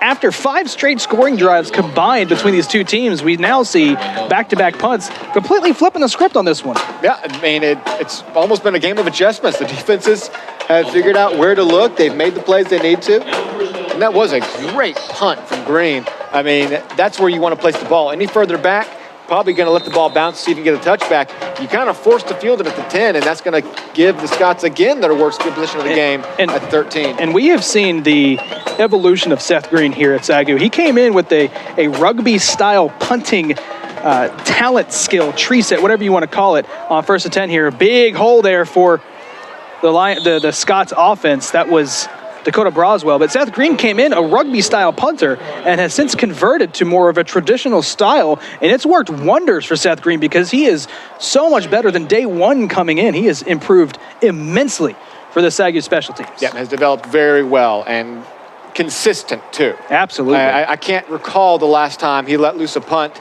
that you went, oh no, that was just, everything went wrong with that. Maybe he's not going to boom 60-yarders, but he's going to give you the consistent production you want out of a punter. 2nd and 1 here for the Scots after the first down run. They will hand it off again. Patient running. Gets brought down. I think he's got just enough for the first down on 2nd and 1, and that will indeed move the chains. Yeah, he'll get it out to just beyond the 33. It's been a really a duo now between Braswell and Bradley D.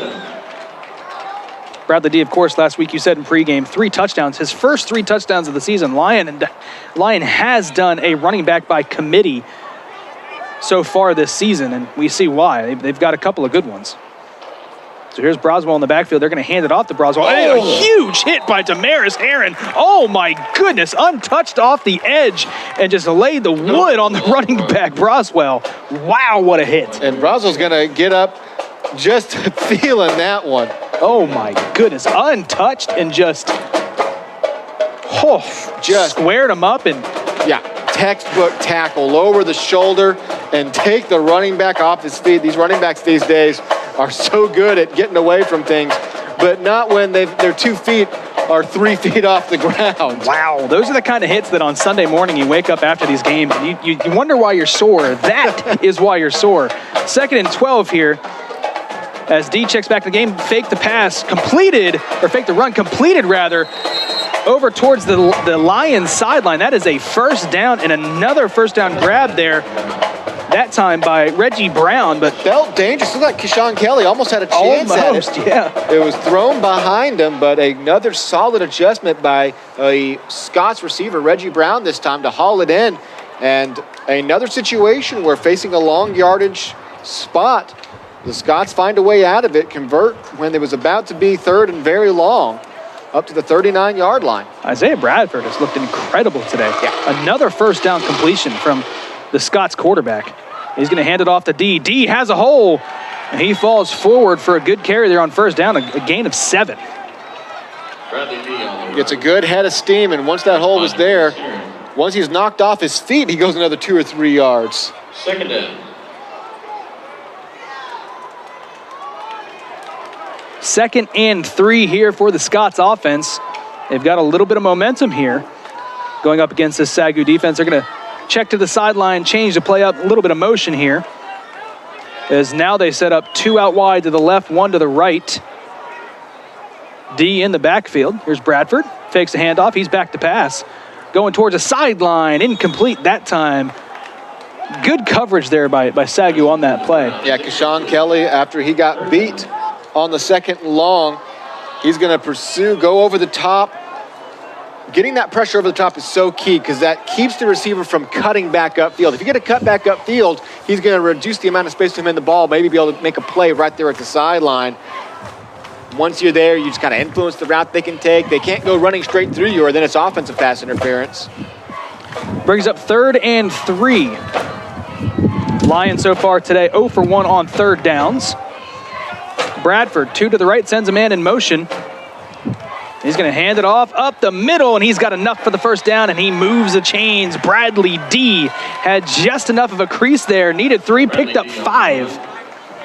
The big 6 foot, 225 running back. And he's going to shed a tackle right there with the ball firmly secured in the left arm, kind of using the right arm to kind of, get enough of a rotation, drop that shoulder enough to get through. First down into SAGU territory. Bradford, D in the backfield. He is back to pass. Look out. He's brought down. He loses the ball. It's a live ball. It's falling.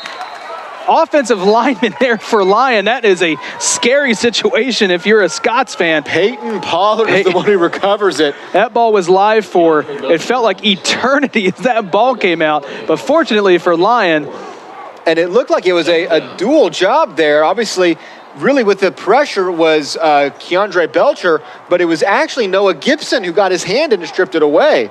So major disaster averted. However, it is 2nd and 22.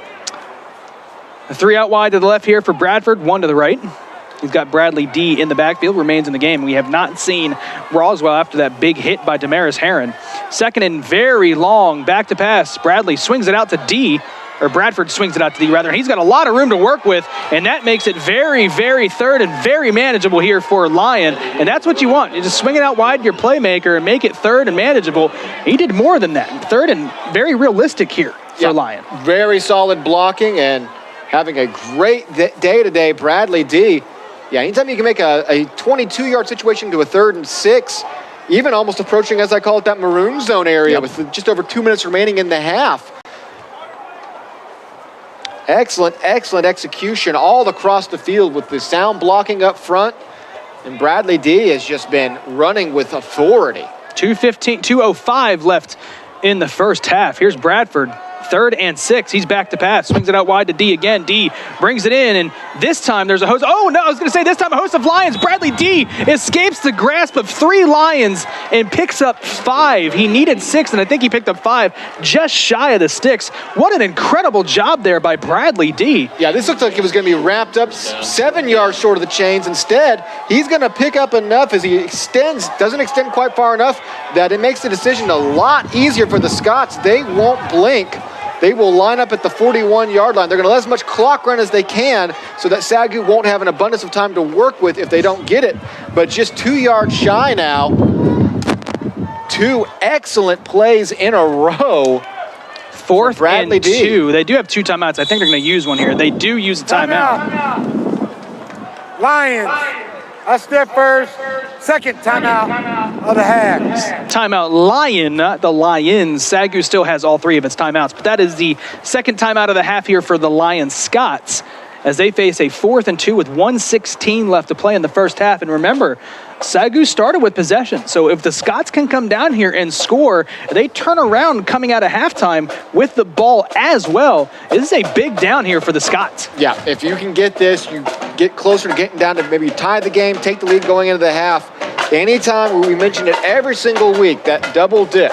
Anytime that you can stack back-to-back possessions, and if you're the SAGU offense, if you're in a situation where suddenly you've gone from being up 3 to down potentially 11 before you even see the ball again, it's just such a huge swing. So this is a huge play for both teams. Obviously, if SAGU's defense makes a stand, you'll have decent field position and more than enough time to maybe go down and get some points yourself. If not, I mean, this is a hinge point. This is absolutely a hinge point of this game. You talk about ebbs and flows of a game. This will definitely go down as a momentum shifter one way or the other. This is a huge down, the biggest down of the game to this point. 1:16 left, 4th and 2. Here's Bradford. He's got Bradley D in the backfield. He takes a snap. He bobbles it. He's going to keep it himself. It looked like a busted play. Does he have enough for the first down? He does. The Scots convert. It looked like a busted play because the snap was bobbled, but it works to perfection as the Scots move the chains. It did, because Bradley D had to respond to lay down that block. He was not prepared for that block. I do believe the bobbled snap threw that entire thing off. What a recovery by Isaiah Bradford to scramble outside. You see right here, he has to kind of shift his momentum to lay that block on Damaris Heron. 1st and 10. Here is Bradford. He's back to pass. Completes it across the middle. Moves the chains, has enough for the first down, and then way more. He gets brought down inside the 20-yard line, and that is where the Scots enter red zone territory. The pass completed to Xavier Long. Now hurry up, no huddle.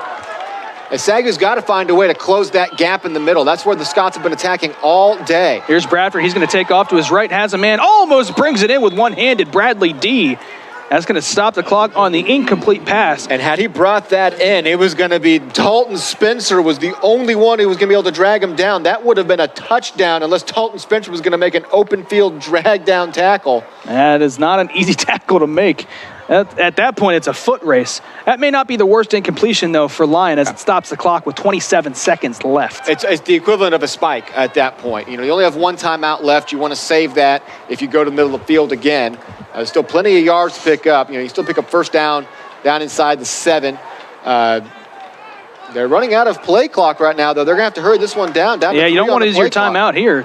1 second left. They do get the snap off. He's going to take a shot to the end zone, and it's almost intercepted in and out of the hands of Lontarius McLean, and that would have been a huge turnover for the Lions.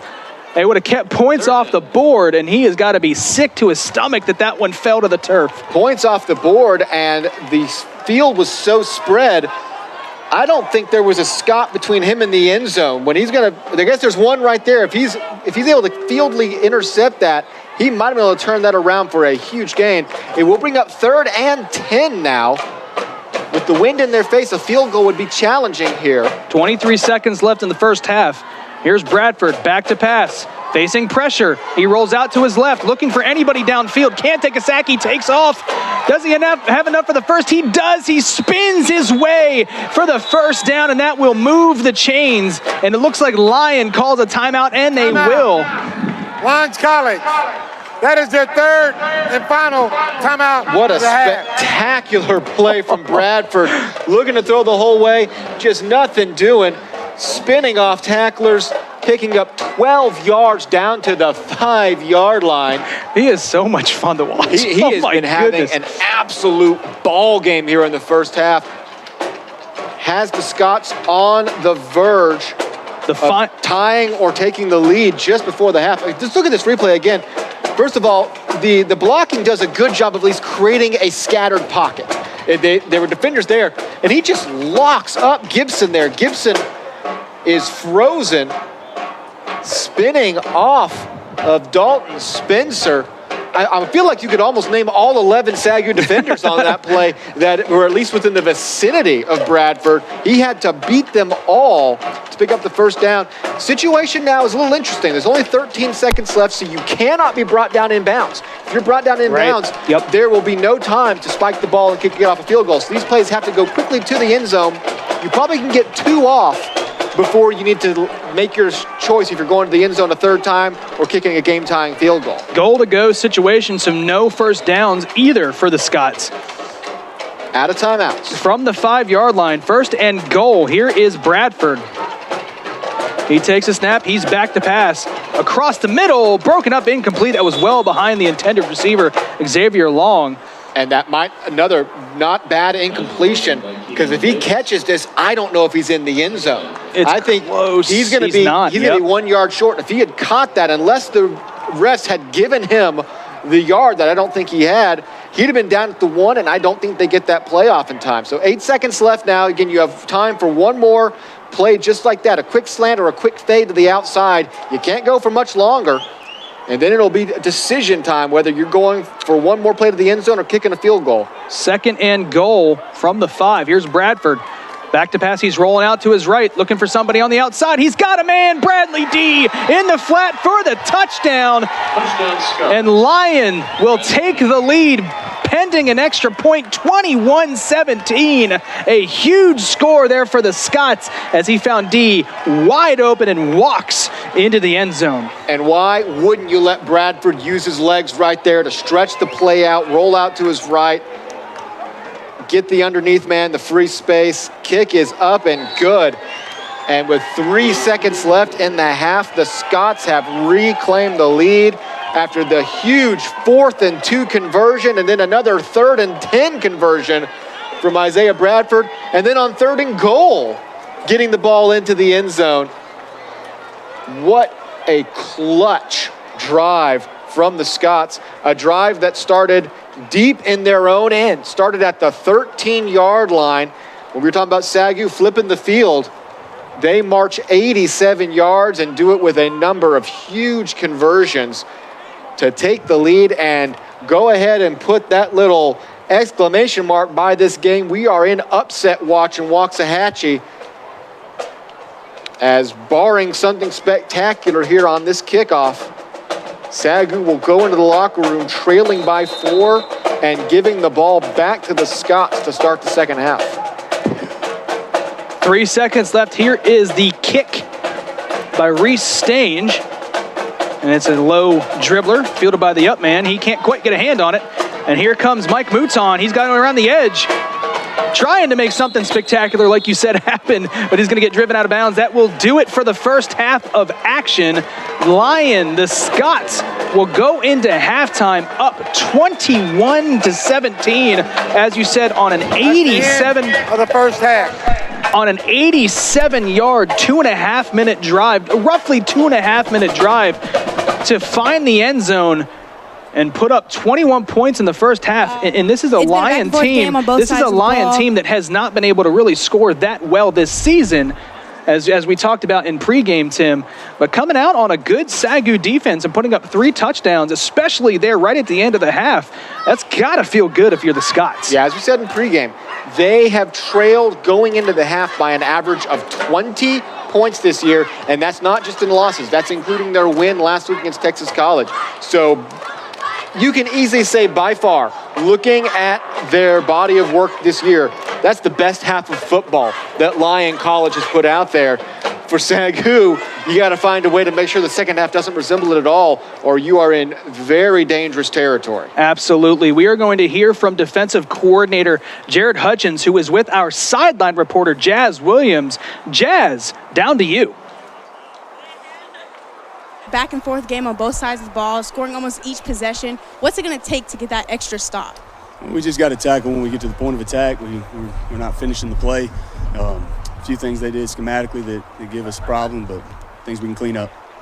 What are you going to tell your team in the locker room to get them hyped up and ready to finish out the game? If they didn't show up hyped up, then they should have stayed home. I'm fairly certain they're pretty upset right now, and they're ready to come out and play a better second half. Thanks, Coach. Back to you, Adam. Thank you, Jazz. Thank you, Coach Hudgens. I think that is putting it lightly for what he's going to tell his team here at halftime. Don't go anywhere. I'm sure we're in for an exciting second half of action coming your way. The Lions Scots lead the SAGU Lions 21-17. Second half coming your way right here on the SAGU Sports Network.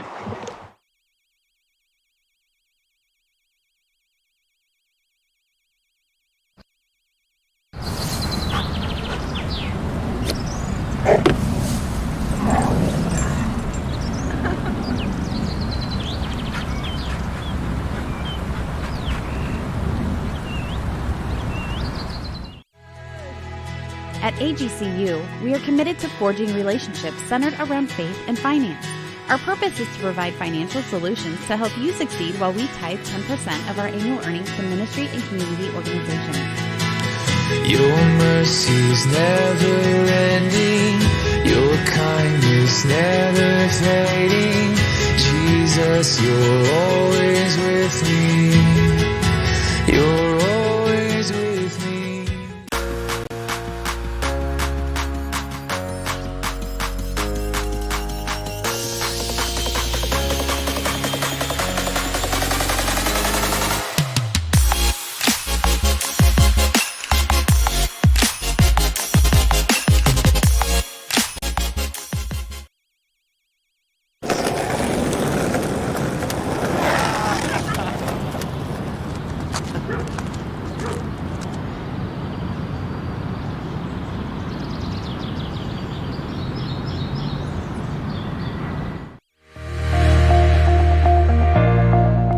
The NAIA level is highly competitive. I know that a lot of NCAA schools will have opening round games with a lot of NAIA schools, and those are very close games a lot of times, and it's a highly competitive level, and it's been a great situation for me, and I think it's a great situation for a lot of my teammates and a lot of my peers.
At AGCU, we are committed to forging relationships centered around faith and finance.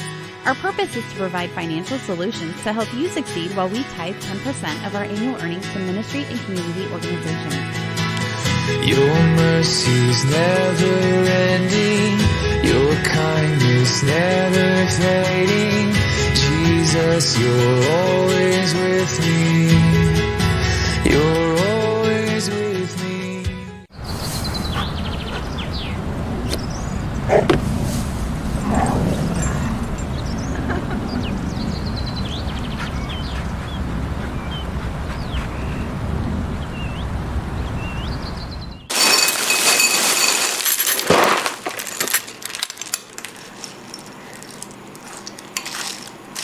Honey, have you applied to that school yet?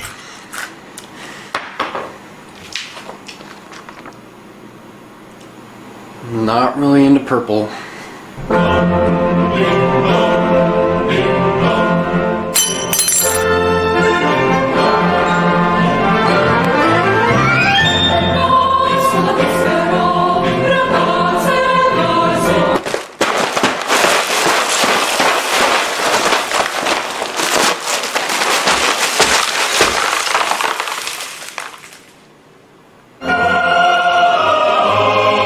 SAGU. Never say no to a Lion. At Southwestern, we endeavor to offer more than the average college curriculum, producing men and women whose lives are pleasing to God, and that's worth everything.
Where online makes really good sense is when you're kind of not the typical, I just graduated from high school and I want to have a college experience. I chose distance education because I was busy.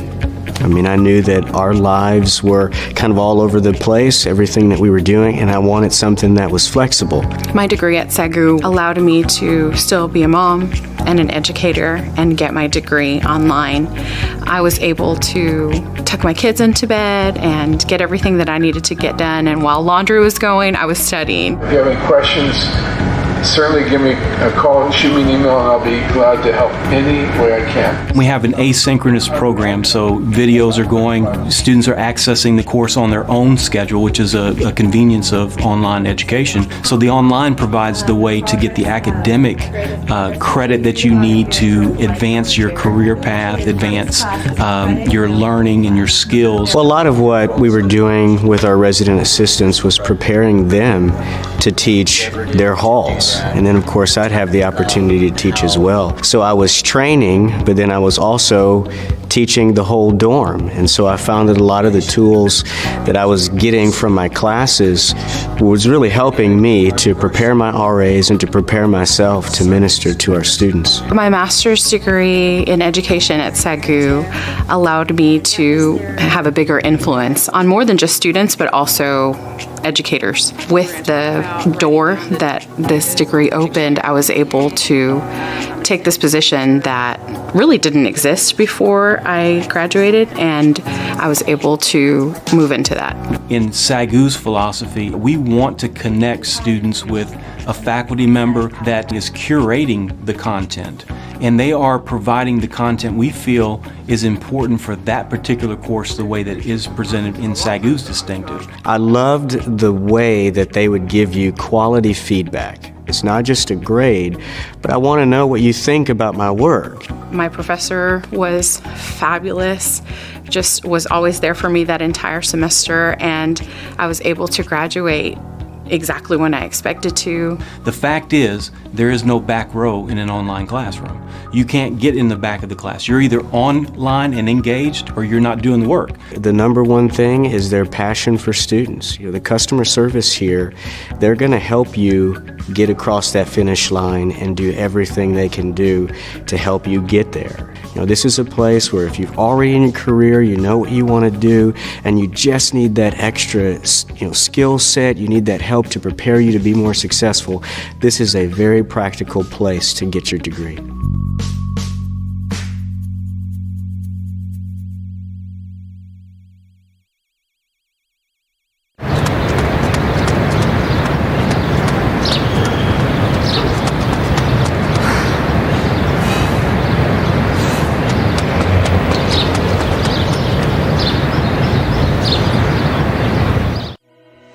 What we're looking for as students in the church leadership program and any of our vocational ministry programs is somebody who has a passion for Christ, a passion for people, somebody who has an element of seriousness, but they'll be transparent and be people of integrity. I'm looking for students that are going to invest their lives in the life of a student that says, I know how tough adolescence can be. This degree is tailor-made for that unique life, trying to help individuals really learn all that goes into the unique realities of church leadership. What we've done is make this degree a great combination. They're able to pick and choose various ministry classes and really get a wide range, a well-rounded view of church life. It's like build your own degree if you feel the desire or the calling. We're equipping students that if in 10 years they say, well, God's moving me out of youth ministry, out of children's ministry, well, they can become some other type of associate. They can go into pastoral ministry. We're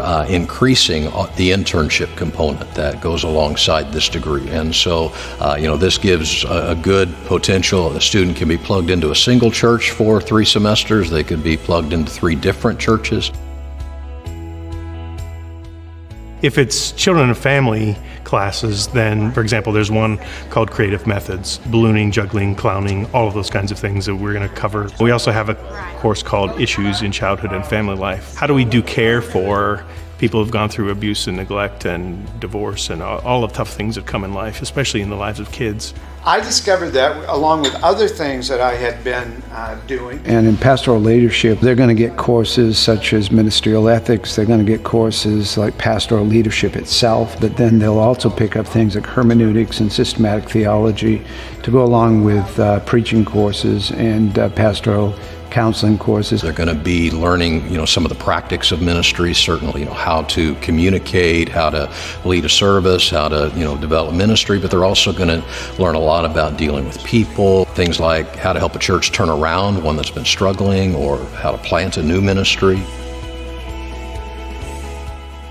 Whenever I talk to freshmen, I say, don't think that you're purchasing a 4-year degree. Said you're investing in a lifelong relationship.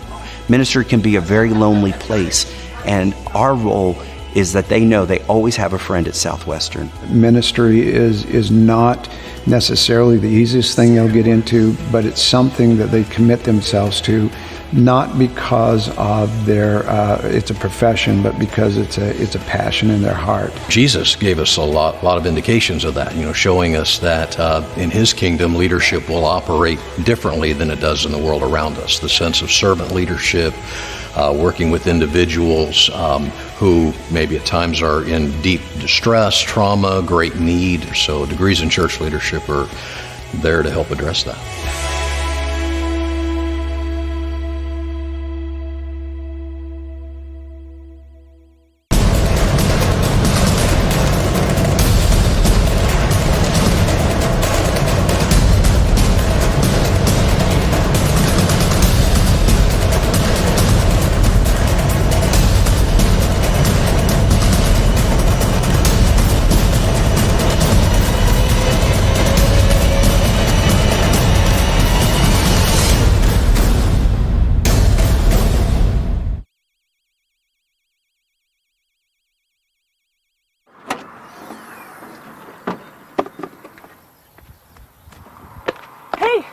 to college?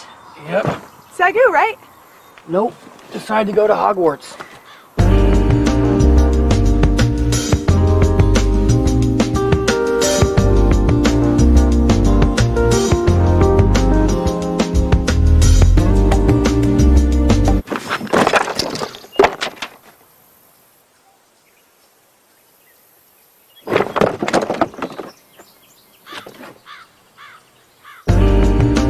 SAGU. Never say no to a lion.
Welcome back to the SAGU Sports Network as we get ready for half number 2 between the Lyon Scots and the SAGU Lions, with the Scots holding on to a 21-17 lead over your hometown SAGU Lions.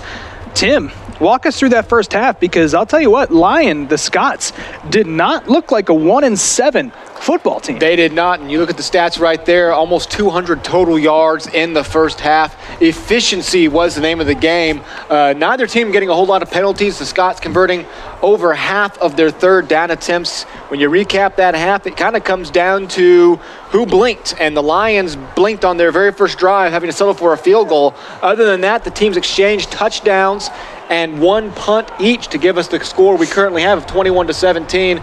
But it's all about that last drive that Lyon College had, converting that 4th and 2, having Isaiah Bradford scramble for a first down on 3rd and 10, and then on 3rd and goal from the 5 in the waning seconds, connecting underneath Bradley D for the touchdown.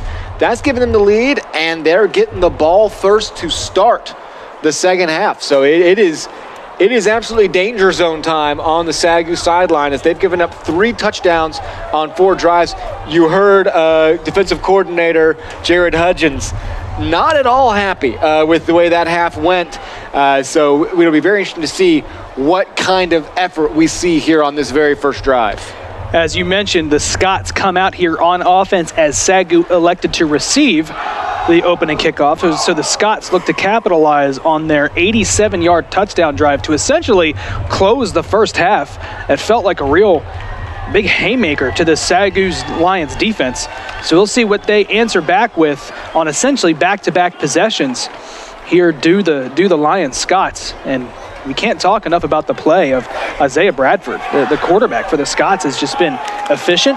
He has been very good with his feet, not only in the rushing game, but he's also moved the pocket, moved the defense with his feet, and has allowed his receivers to get open. He has really been a treat to watch today. We've seen him in the past. This is easily, by far, the best we have ever seen Isaiah Bradford look, and it just so happens to be here against the Lions. Yep, sitting there just south of that 60% mark on completion.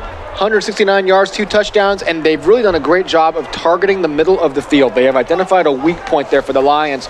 So this time, I'm looking for some linebackers maybe drop back in coverage. There were a couple of passes Bradford threw that were what you might call dangerous, the chance of being intercepted. So maybe watch the Lions to drop some linebackers, maybe bring the safeties up a little bit tighter to cover that middle spot, because that is exactly where they tore the Lions apart. Xavier Long leading with receiving 71 yards. And Bradley D, he only has 5 rushes for 20 yards, but it feels like every single time he touches the ball, he's making big things happen, and he's had a couple of great catches as well. SAGU comes out with the wind at their back, and we've seen Kieran Woodley take full advantage of this as the ball falls off the tee before Kieran can even take a step. We've seen Woodley take full advantage of this as he's kicked the ball through the end zone, and they will elect to have a holder. Isaac Gowdy again went down on the first play of the game on the first opening kickoff. Did Gowdy. It's good to see him back out there. A vital part of SAGU's defensive backfield as well as special teams unit. Here is Woodley with the wind at his back. It is picked up here in Waxahachie. The kickoff is a good one. It's going to go well into the end zone for a touchback. The wind has started picking up, blowing from the right side to the left side of your screen. So, of course, SAGU has it right at their backs, and the Scots will be looking into the wind to start the second half. Wasn't too much of a problem for them on that last drive, though. They marched, like I said, 87 yards straight into that wind. Did it with just efficiency, though. There was never a play where they picked up 30 yards. It was 8 to 12-yard chunks the whole way down. So here is Isaiah Bradford. First drive of the second half for the Lions Scots. They come out in essentially that heavy package that they've been running all game, and we see Dakota Broswell check into the game. He is going to take the first handoff, bounce it to the outside. He's got a crease, and he's got a lot of room to run. Spun around and brought down by that last line of defense. Trevion McNeil got a hand on him, and it was just enough to bring him down. But the first play of the second half goes 25 yards by Broswell. Best run of the day for either team, and yeah, if it's not for McNeil, that could have been a touchdown. It was hard to tell exactly with the angle that Dalton Spencer had on him right there. Either way, a 25-yard gain on first down. As I was just saying, they did the last drive just chipping away at it, and they come right out with a big play. That's going to be a false start that goes against the Scots. So a good break there for the Lions. They're going to move back 5 yards.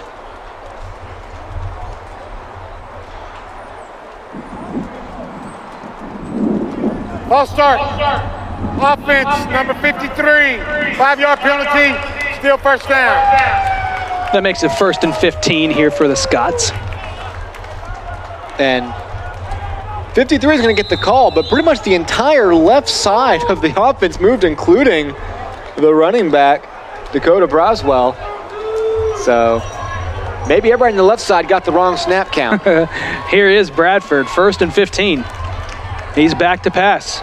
Sets up a screen, and it's blown up by Dalton Spencer. He brings down Broswell in the backfield. That's going to make it 2nd and 20. All across the line. Belcher's going to break through here, and then Spencer up top. Blocked, but not enough. And does not let Broswell out of his grasp. Goes him for a loss of 6. To bring up 2nd and 21. So after a big gain, 5-yard penalty and a 6-yard loss have put the squeeze on the Scots here. 2nd and 21. Here's Bradford. 4 out wide, 2 on either side. Broswell in the backfield. He takes a snap. He's back to pass. Steps up. Looking down to the sideline. Incomplete. Little hand fighting there going on between Kevion Davis and Xavier Long, but no flag. Looks to be a clean play. That makes it 3rd and 21. 3rd and very long here for the Scots. This is the one thing we haven't seen Bradford do, is be able to go deep. He's been excellent on these little underneath patterns, attacking over the middle, but going deep and going to the corners, SAGU's defenders have had the upper hand. And of course, anytime you can have your opponent in a 3rd and very long situation, you like where you are. Again, this is just a time to be fundamental. Keep everything in front of you. Avoid it, grabbing any jerseys, anything foolish like that, and get the Scots off the field. Here's Bradford back to pass, facing heavy pressure by Rodriguez. Rolls out, gets rid of it, and it is brought in on that sideline by Xavier Long. It's going to make it 4th and about 10. We'll see what Lyon decides to do here, and it looks like some shifting on the sideline, and the punting unit will indeed come out to the 50-yard line. Yeah, definitely not enough picked up there to consider going for it. If they picked up an extra 4 or 5, then maybe you do. Either way, they will have a chance. Although the wind is in their face, they will have a chance to pin SAGU deep. Colby Tanner back to return the punt. The return man Tanner has a touchdown on the afternoon from Jordan Barlow.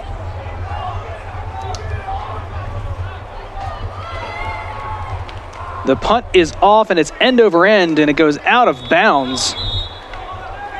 That went off the foot of Jacob Ramirez.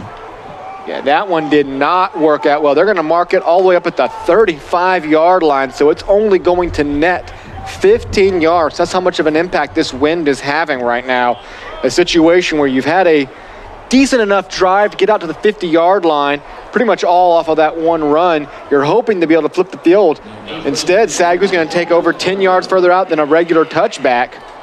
Down by 3, and so they dodge the worst of it. They dodge that potential back-to-back scoring situation, and Barlow will take back over trailing 21-17. Barlow sends a man in motion, hands it off to Dudek. Dudek shrugs off a tackler, and he falls forward for a gain of about 6 there on first down.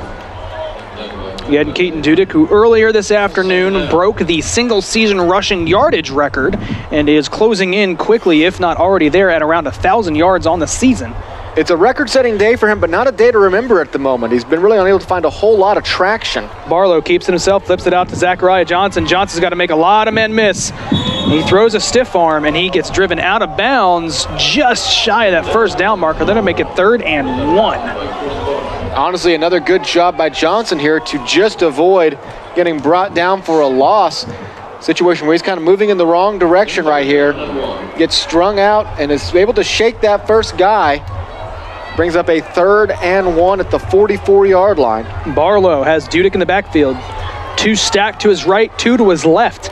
Sends Zachary Johnson in motion. Barlow fakes the handoff, pitches it to Johnson. Oh, almost bobbles it. A huge hit, almost keeps his feet as Johnson reverses field, and they're going the wrong direction. Zachary Johnson, can he get the edge? He cannot. Needed 1, ends up losing almost 10.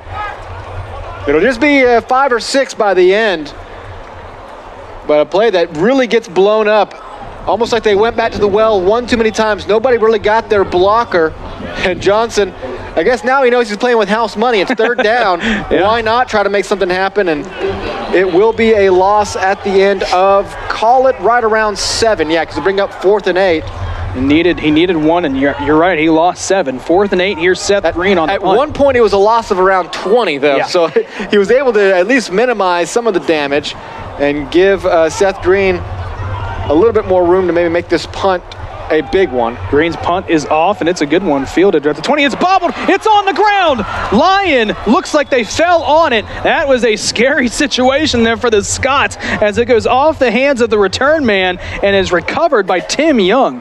And excellent job, really, of blowing it up, making sure usually it's a return man that gets back on it. And Damaris Heron, sorry, not Damaris Heron, Kevion Davis lays the hit on the return man to clear it up. That's twice now, though, that the Scots have put the ball on the ground and just barely had their guy get in time, averting what would have been a huge disaster, handing SAGU the ball inside the 20. They'll take over at the 17 as we open the second half with back-to-back punts. 1st and 10 here for the Scots. Sends a man in motion. Here's Bradford. He's going to hand it off. There's Broswell trying to bounce it outside, and he's met by a host of Lions. He's going to get brought down in the backfield. Gets brought down behind where they're going to mark him. They're going to give him forward progress after a loss of about 2. Dalton Spencer, probably one of the better games you've seen him play today, this year. Called his name a lot. And in a whole pile of blockers, he's the one to get through, lay the hand, and throw him back. With forward progress, it will just be a loss of 2, but nonetheless a loss. 2nd and 12 here for the Scots offense. And we get a timeout by Lyon. That's going to be their first of the second half. Lyons College. That's their first timeout of the half. That in a 4-point game, you never want to burn a timeout in the first 5 minutes. No. Score update, Arizona Christian is up 43-16 against the Texas College Steers out in Arizona. Meanwhile, OPSU has opened up a 19-point lead over Arkansas Baptist. And the Rams are having a solid bounce-back week at the moment against Louisiana College over in Fort Worth, up 35-7. But as we mentioned, the de facto. I love that name. That's your favorite word. If anyone ever told me I was using that word wrong, it would just break me. I'm assuming I'm using it right. Championship game. Obviously, we don't have a championship game in the Student Athletic Conference, so it usually does come down to whoever those 2 undefeateds are. Sometimes they play week 3, and you only find out later that that was the one that mattered the most. Right. This is late enough in the year that we're pretty sure whoever wins today between Langston and Ottawa will be the champion. 2nd and 12, they hand it off to Broswell. Broswell, not a lot working there. He's going to get back to that original line of scrimmage after a gain of 2, make it 3rd and 10. Keandre Belcher plugging that hole in the middle, giving Broswell no room to work with.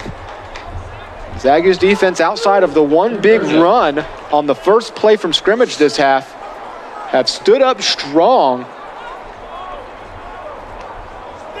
3rd and call it 10. They'll give him the full 2 back to the original line of scrimmage.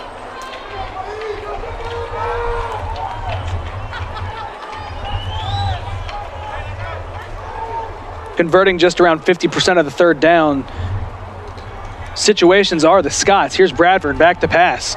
Steps up in the pocket, moving with his feet. He's going to get hit hard by Keandre Belcher, who brings him down. That's going to go down as a sack for the big man.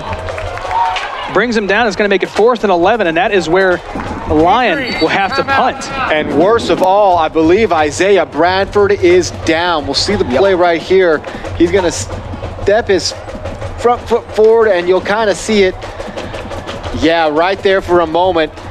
The foot is stuck in the ground, and the runner was bound by contact.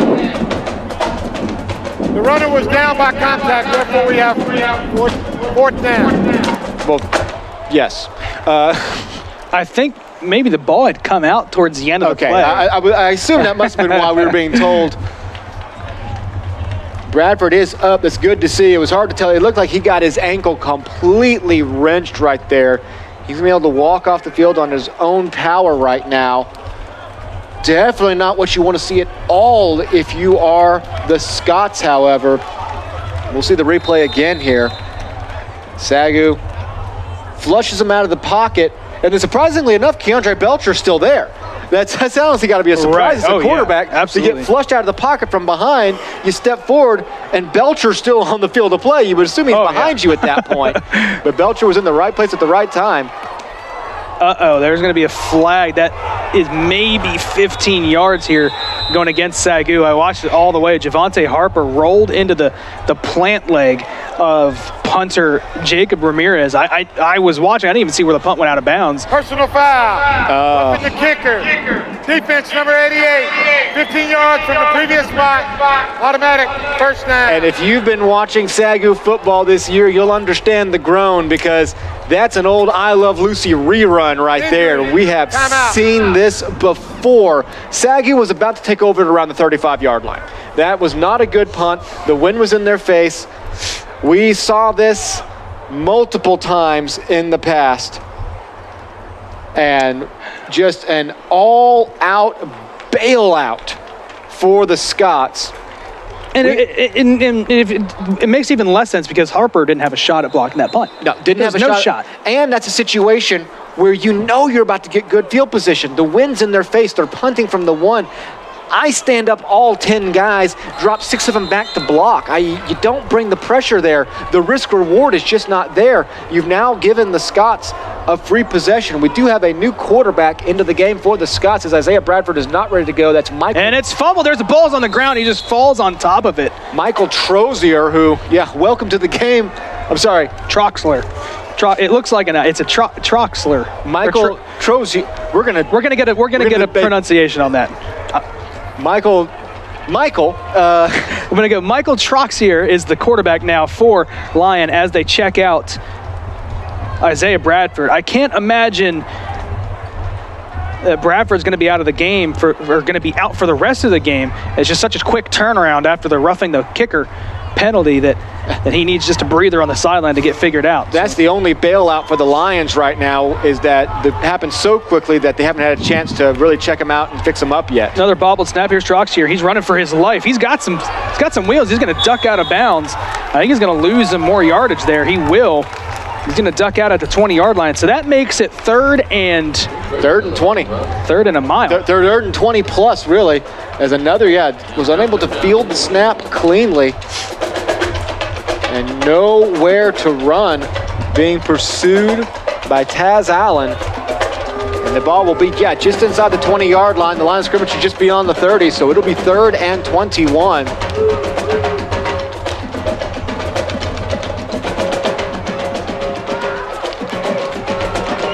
Michael Trox here, the sophomore quarterback, stands at 6 foot 180. He's facing a third and 21. He's back to pass.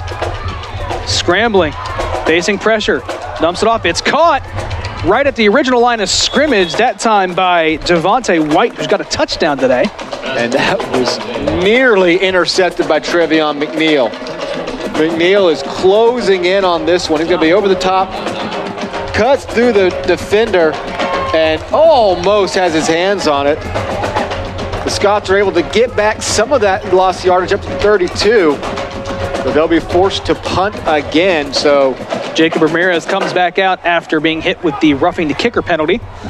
So no major harm done. You lose some field position for sure. We'll see where this punt ends up.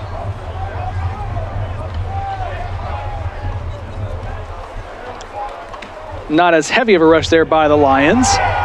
And it's a punt that's going to take a SAGU bounce. It's down at the, we'll call it 47-yard line. I think that 47-yard line where they will take over. So SAGU has good field position here. So in the end, really, the penalty ends up being the penalty. It's about a 15, 20-yard march back from where you would have had the ball had you not done it. So all things considered, SAGU will dodge a bit of a bullet there, especially when you're already down 4. If you had handed them some points after that, then that would have been a huge game-changing moment. As it is, Barlow will retake the field with a chance to take the lead back. Here's Barlow. He's going to hand it off to Harper. Harper makes a cut. He's going to get brought down after a gain of 2. Obviously, the big plot line right now is the health of Isaiah Bradford, though, and we don't have a great vantage point of the Lions-Scott sideline. But you know that really is what matters in this game. He's been so effective. He's the reason why the Scots have this lead. You feel like eventually SAGU's going to be able to score, and if he's unable to go, that's really going to be a huge, huge detriment to this Lions-Scots offense. Facing a 2nd and 8, here's Barlow, double stack either side, left and right. Dudek in the backfield. We'll hand it off to Dudek. Dudek cuts, spins, gets brought down right at the marker. All depends on where they're going to put it, where they're walking in. Looks like they're going to mark them forward. And they're going to say third. Nope, they do move the chains. I saw the motion for third down, but then I guess he changed his mind. He'll make it 1st and 10. New set of downs here for the SAGU offense. And that's been the way it is for Dudek today. Just having to go straight up the gut, fight for anything he can get. Has not been easy sledding at all. Here's Barlow, turns around and hands it off to Dudek on the stretch. He cuts back again, trying to make some men miss, lowers the shoulder and falls forward rather there for a gain of about 5 there on 1st down. And that's so tough for running back. Full speed, the cut back, taking the middle of the field. Love that juke move. I'm not sure if he even gained a yard after it, but it's still such a such a nice move. And he's a joystick out there sometimes, going left, right, front, back. 4 wide here for Barlow, sets up on the pistol. Dudek behind him. Takes the snap, will fake the handoff, dump it out to the side. Here's Zachary Johnson, bobbles it, but he's able to corral it in. He's going to duck out of bounds.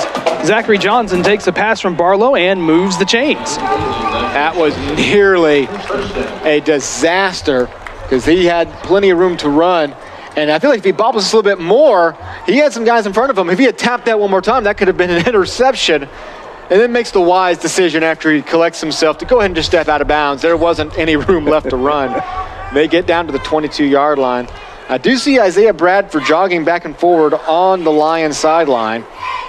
We'll try to keep you updated on that even as SAGU drives. Barlow fakes a handoff again. He's back to pass, hits his man in the flat. That's Zachariah Johnson.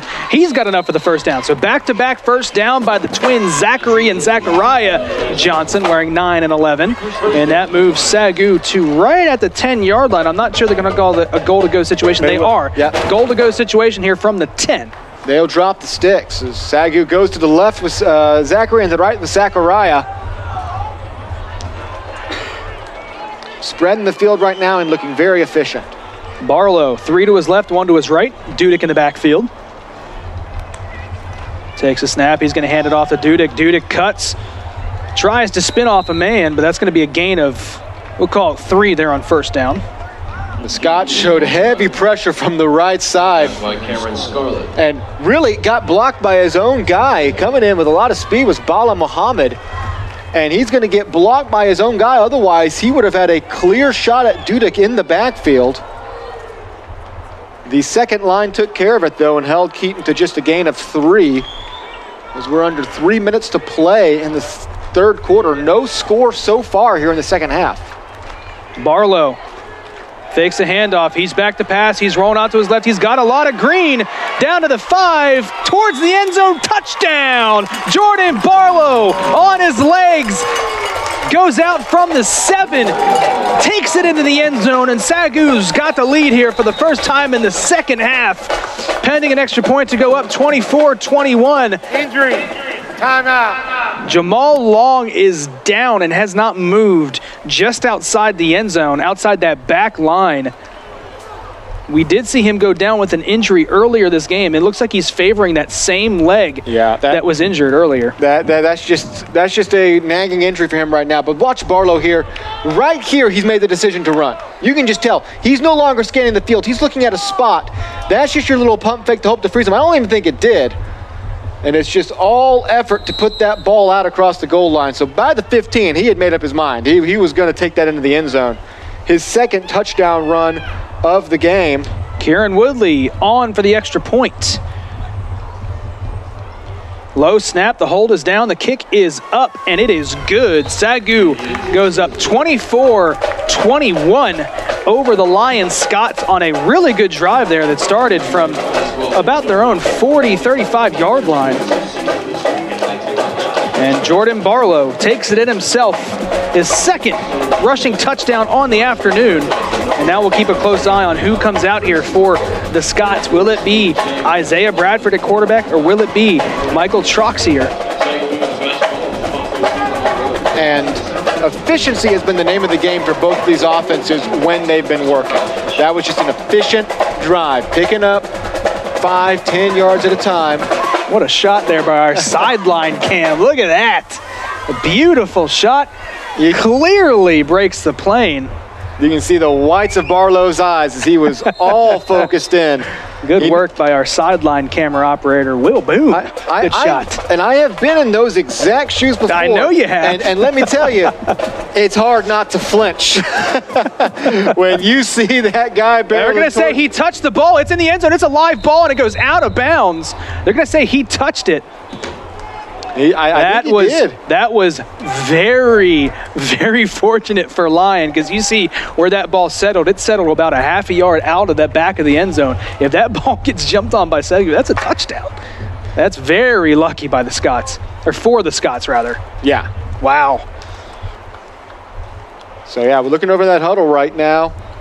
As they break and come out, it looks like it is going to be Michael Troxier who will come out, number 11. Troxler will come back out, Michael Troxler, the sophomore quarterback replacing Isaiah Bradford.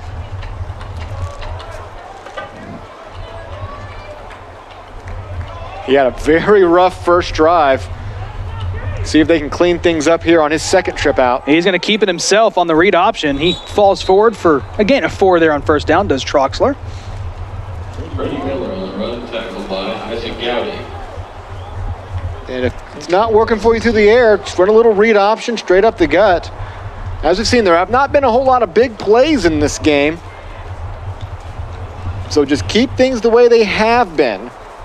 Pick up the yards you need. Grind out this clock a little bit more. 2nd and 6 here for the Scots offense. They remain in this heavy package, 2 running backs and a fullback, and they will hand it off. That is the first carry of the afternoon for running back number 39, Jalen Babbers. He goes a little bit of a hurdle here, but wasn't able to land it. We'll bring up 3rd and 3, and you're just looking at 3 yards in clouds of dust type running right now. As Troxler struggled to really get anything through the air on the last drive, but now you're kind of ahead of the chains where you want to be. Very methodical, taking plenty of time getting those plays in. When you have a backup quarterback, you don't want to rush things. 3rd and 3. Here's Troxler rolling out to his left, throwing cross body, has his receiver, but it's bobbled. He had it for a second, and the ground caused the incompletion. That one intended for Reggie Brown. And Brown this is a well drawn up play on the roll, hits it, and yeah, he has it when he goes to the ground. It didn't hit the ground. It was just the ground itself that knocked it loose by jostling his arms. Jacob Ramirez out to punt here for the Scots. That's 3 straight punts in this second half to start for Lyon after they put up 3 touchdowns in the first half on a stout SAGU defense. And you see Jared Hudgens after that play fired up on your replay as they do get that big 3 and out. Here's Ramirez. He gets the punt off, and it's another short one, end over end, into the wind. You can see it die, and it takes a SAGU bounce, and that'll be excellent field position here for the SAGU Lions. That just shows you the effect that the wind here in Waxahachie has had today. That ball didn't look like it was all that bad coming off the foot of the punter, but the wind just let it die, and it just kind of fell straight down. And it affected the trajectory, so as soon as it landed, it was rolling in the wrong way. Yeah, everything about that clean delivery, just not a whole lot of strength. And it's going to bounce 7 yards in SAGU's direction. You can see the angle there. It fell straight down. It just absolutely died in the wind. Here's Barlow. Back to pass here on first down. He's got forever to throw. He's taking a shot deep down the field. Has his man, goes up, brings it in for the touchdown. Has his man, Paul O'Didi, for the touchdown. And the SAGU offense is rolling.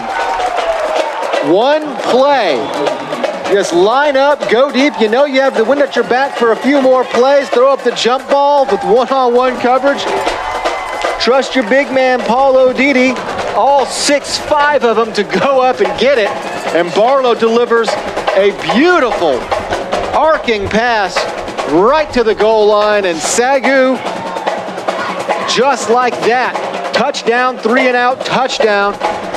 And they have stretched their lead to 10 points, the largest lead for either team today. 31-21. Now the score here in Waxahachie. SAGU scoring on back-to-back possessions. The Barlow rushing touchdown and then the Barlow passing touchdown to Paul O'Didi. And with just about 46 seconds left to go here in the third quarter, SAGU jumps out to a 2-possession lead. In a third quarter that had some danger moments. You're down by 4, you kick the ball off, you have to punt after that. So twice the Scots had possession, up by 4, trying to push it to a 2-score lead, but it's SAGU who, with a quick 1-2-3 punch on offense and defense, with a little bit of help of a not so great special teams sequence on the punt there, they're the ones with the first 2-possession lead of the game as we approach the end of the third quarter. We've seen SAGU execute so well in second half this year, not just in their wins, but in their losses. And at the moment, that script is yet again being written today. Kieran Woodley's kick goes into the end zone for another touchback. So the Scots will take over at the 25-yard line.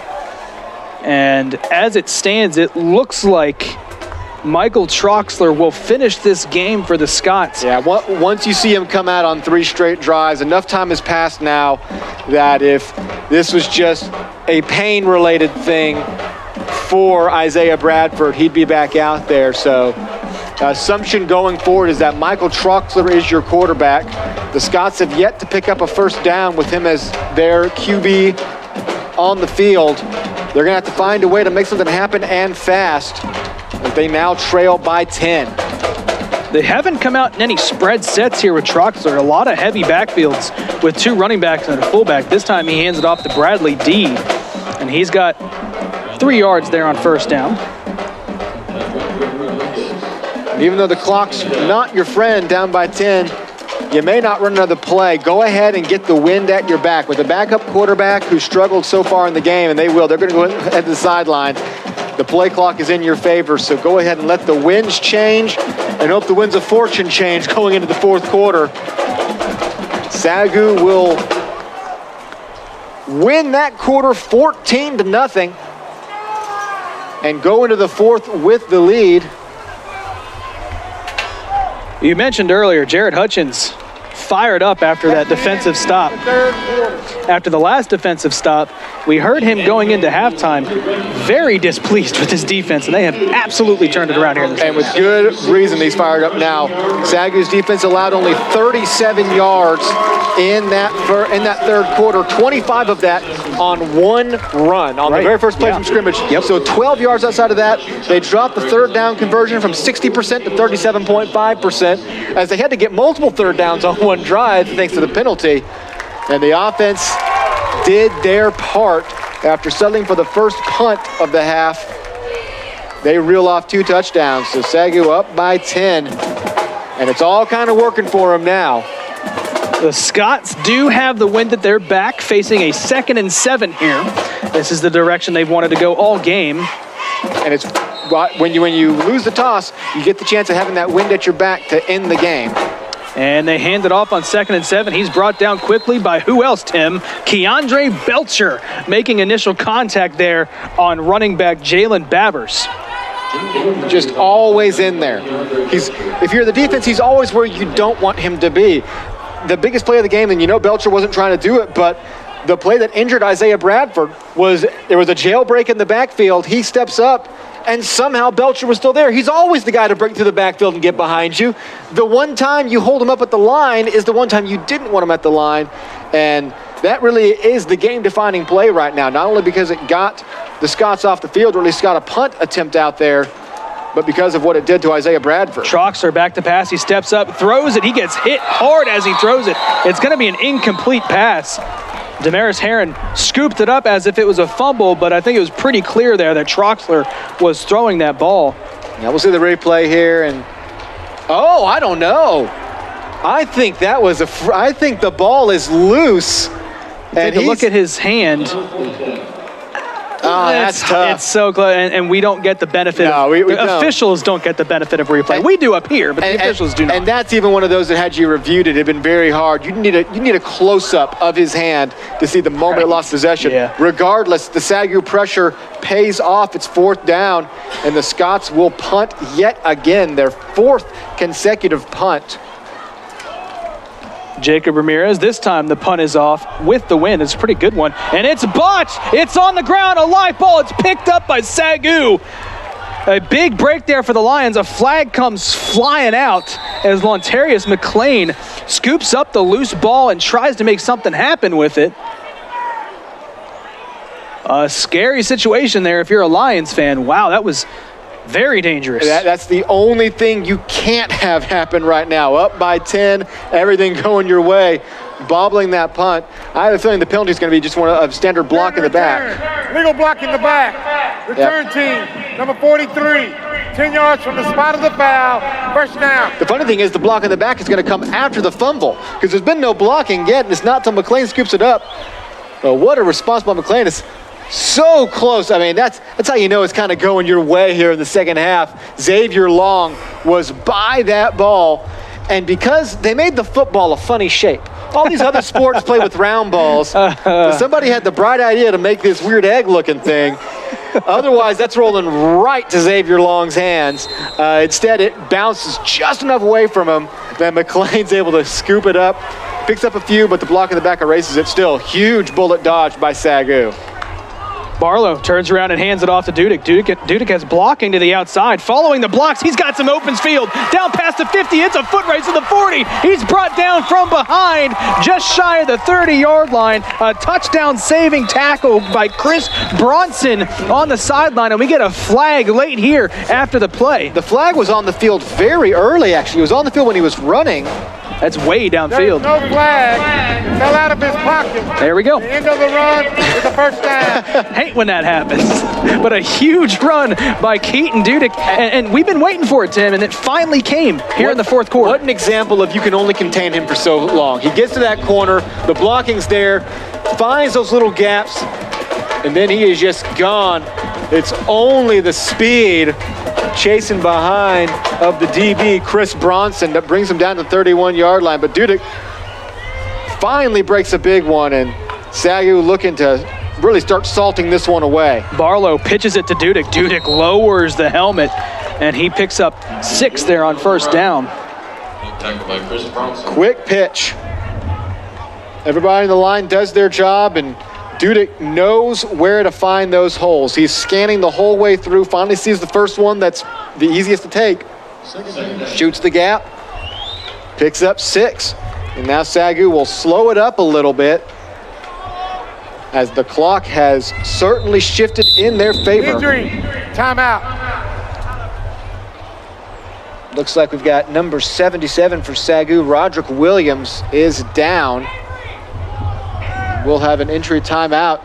Keaton Dudek now with 62 rushing yards on the game, so pretty much that run doubled up his effort in this game. Jordan Barlow, very efficient today, almost at 70% completion, 173 yards, and 2 touchdowns.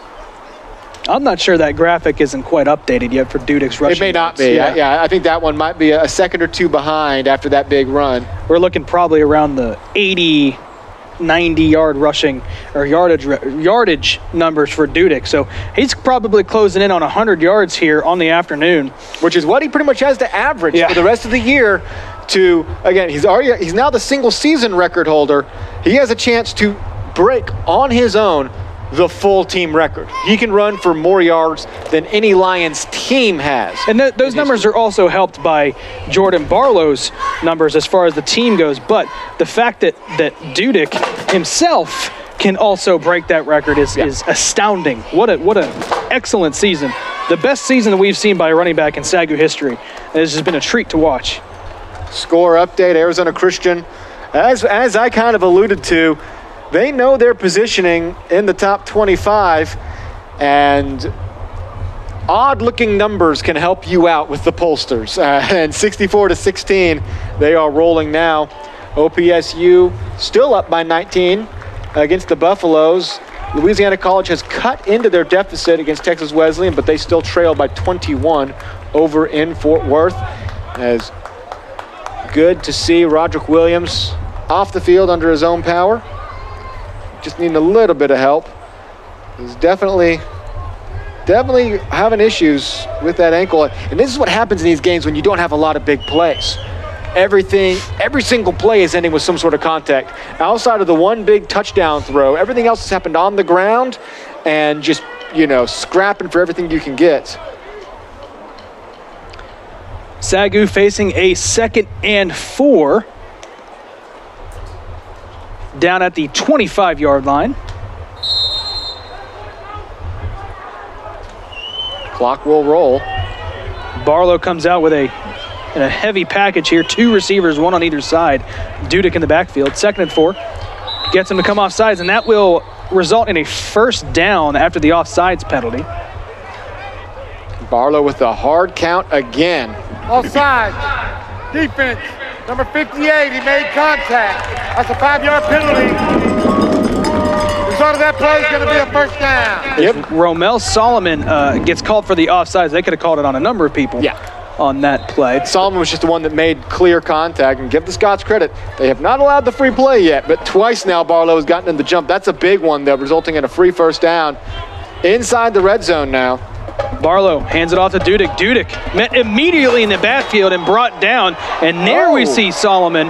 And the ref had pulled his flag. I've never seen that exact maneuver before. He had pulled his flag out to throw it and then pocketed it, as we'll see where he got grabbed around the helmet here. And he's going to get grabbed from the back of the helmet and pulled down. That is a face mask penalty. When you get underneath the back of the helmet, that is a face mask. That's the official call, and you see Dudek looking around for it. The side judge had literally pulled it out of his pocket Don't know if you'll see it here in the replay, where if he's going to be in the shot or not, because I saw, right here. He pulls it out and puts it back in his pocket. I have never seen that exact maneuver. He must have just thought at that point it was the jersey, but a big loss on first down. Hey, swinging out wide to Zachary Johnson. Johnson looking for the edge. He gets back to that original lineman scrimmage. But as it stands, that's a really good play by Romel Solomon, who just got hit with the offsides penalty. It brings him down for a loss of 4, and SAGU picks up 3 on that third down play, make it 3rd and 11. This is where the Scots have to make a stand. Even if you give a field goal here, you'll still just be down by 2 scores. You cannot afford to go down 17 at this moment, not with the backup quarterback and approaching the 10-minute mark, 11-minute mark here of the fourth quarter. Big down here to keep the Lions from pushing this lead to 3 possessions. Here is Barlow, back to pass, swings it out to Dudek. Dudek in the open field, tries to make a man miss, and he does. Can they bring him down before the first down? They will. He is well shy of that first down marker, so that'll be 4th down. And what a stand there by the Lyon Scots. The Lyon Scots defense needed a stop and got one, and Kieran Woodley will come out for the field goal attempt to try to make it 34-21, but the Scots do a good job of keeping it to a 2-possession game, assuming this field goal goes in. Especially after the big Keaton Dudek run. They finally break one off big. All the momentum's going in their direction. Making the stop. This is going to be a 34-yarder. The wind is kind of blowing right to left now across the field. Low snap, the hold, it's blocked! The Scots block it on defense on the special teams. What a huge stop by Lyon, and they keep this at a 10-point game. A huge play by the Scots special teams unit. That is a game-saving drive. Try to get the number there of who blocked it. I believe it's going to be number 36, if I'm not mistaken. Markel Crawford, the linebacker, is going to come in. Just great penetration up front to make, it was an easy block. And good news if you're a Scots fan, Isaiah Bradford back onto the field. He comes in replacing his backup, Michael Troxler. So we'll see how that leg is holding up. Here's Bradford. Bradford takes the snap. He's going to hand it off to Bradley D. D spins, bounces it to the outside, throws a stiff arm past the 30, and is met out of bounds. A good run there on first down of 7. Makes it 2nd and 3. Somebody try to convince me momentum doesn't exist. The momentum shift that we have just seen. Absolutely. Making those stops, getting the blocked field goal, watching Isaiah Bradford walk back onto the field, and then Bradley D turning a loss of 2 into a gain of 7. It just feels like a whole new ball game now. Even down by 10, the Scots clearly have life. Where just a few minutes ago, it looked like SAGU was about to run the way with this one. Here is Bradford. He takes a snap, hands it off again. This time brought down Drake Rodriguez. Looks like he met Jalen Babers in the backfield, and he did. He brings him down for a loss of, or rather no gain, so it's going to make it 3rd and 3. Rodriguez getting blocked and just spreads his arms wide open, morphs his way to the right. It's not even really a seeable step of how he just kind of gets over to the right, away from the guy, jamming him up at the line, and you don't want to run straight into the arms of Drake Rodriguez. Now 3rd and 3. You got to imagine this in a short yard situation. This is 4-down territory. Here is Bradford. And looks like the play clock hit 0, double zeros. Timeout. They got a timeout off, though. Lions calling. Lyon takes their 2nd timeout of the half, and you said it earlier, in a 4-point game, you don't want to use a timeout. But with 8:56 left, they had to use their 2nd down 2 scores. That is definitely not ideal if you're a Scots fan. No, because you are chasing now. Even if you were to get a score on this drive, at some point it feels like for you to rally, the clock will become a factor. Therefore, that's a tough timeout to use. However, you also can't afford a 3rd and 8 in this situation. 3rd and 3, this is a put it on the ground twice and see if you can pick up the first down if you can't pick up the first time. Because you got to have this first down here. So not the worst time to use it. You just wish you could have gotten the play off quicker so you didn't have to. Under 9 to play. And these are some really big moments if the Scots want to find their way back into this ball game. 3rd and 3. Isaiah Bradford comes back in the quarterback. He's going to take off on his own. Spins off a defender. He's going to pick up a half a yard. And that was almost very exciting is Bradford. It looks to be like that foot is fine, or that leg is fine, because that was a pretty quick spin move there by Bradford. So it's going to be 4th down and 3. It was a designed run all the way, and it's going to be Damaris Heron who hangs on just enough, and they will go for it. 4th and a long 2.5. Gotta have this. Bradford takes a snap. He hands it off to Babers. Babers is hit. I don't think he's got enough, and he does not. The SAGU defense stands up to the task after the blocked field goal, and they hold the Scots to no points, and they keep momentum on their side. That's a 4 and out from the SAGU defense. They stood up strong on every single play, and this really isn't even close, as the line didn't even get pushed back, and then the extra help of Dalton Spencer coming around the right end to clean up any chance of Babbers bouncing off and getting around that corner. So with 8:25 left, after the block field goal and all the momentum, SAGU's defense snuffs that out. Barlow sends Dudek in motion. He's back to pass. He pumps. Looking deep down the field. Has a man and overthrows him by about 1.5 yards. Was looking for the man he hit earlier on the touchdown, Paul O'Deedy. Yeah, going back to that well. A little bit of a pump fake on that one. Didn't freeze up anybody, though. The coverage was still there, but just a little bit too much on that ball. 2nd and 10 here for SAGU. 8:19 left to play. SAGU with a 10-point lead. 3 stacked at the bottom of your screen, 1 to the left. Dudek in the backfield. They will hand it off to Dudek. Dudek cuts back, tries to cut across field, falls forward after a gain of, we'll call it 7 there on 2nd down. And another weaving run. Gets the initial hole, shakes one man off, spins off another. Was very fortunate that didn't get worse for him at the moment. 3rd and 3 here for SAGU.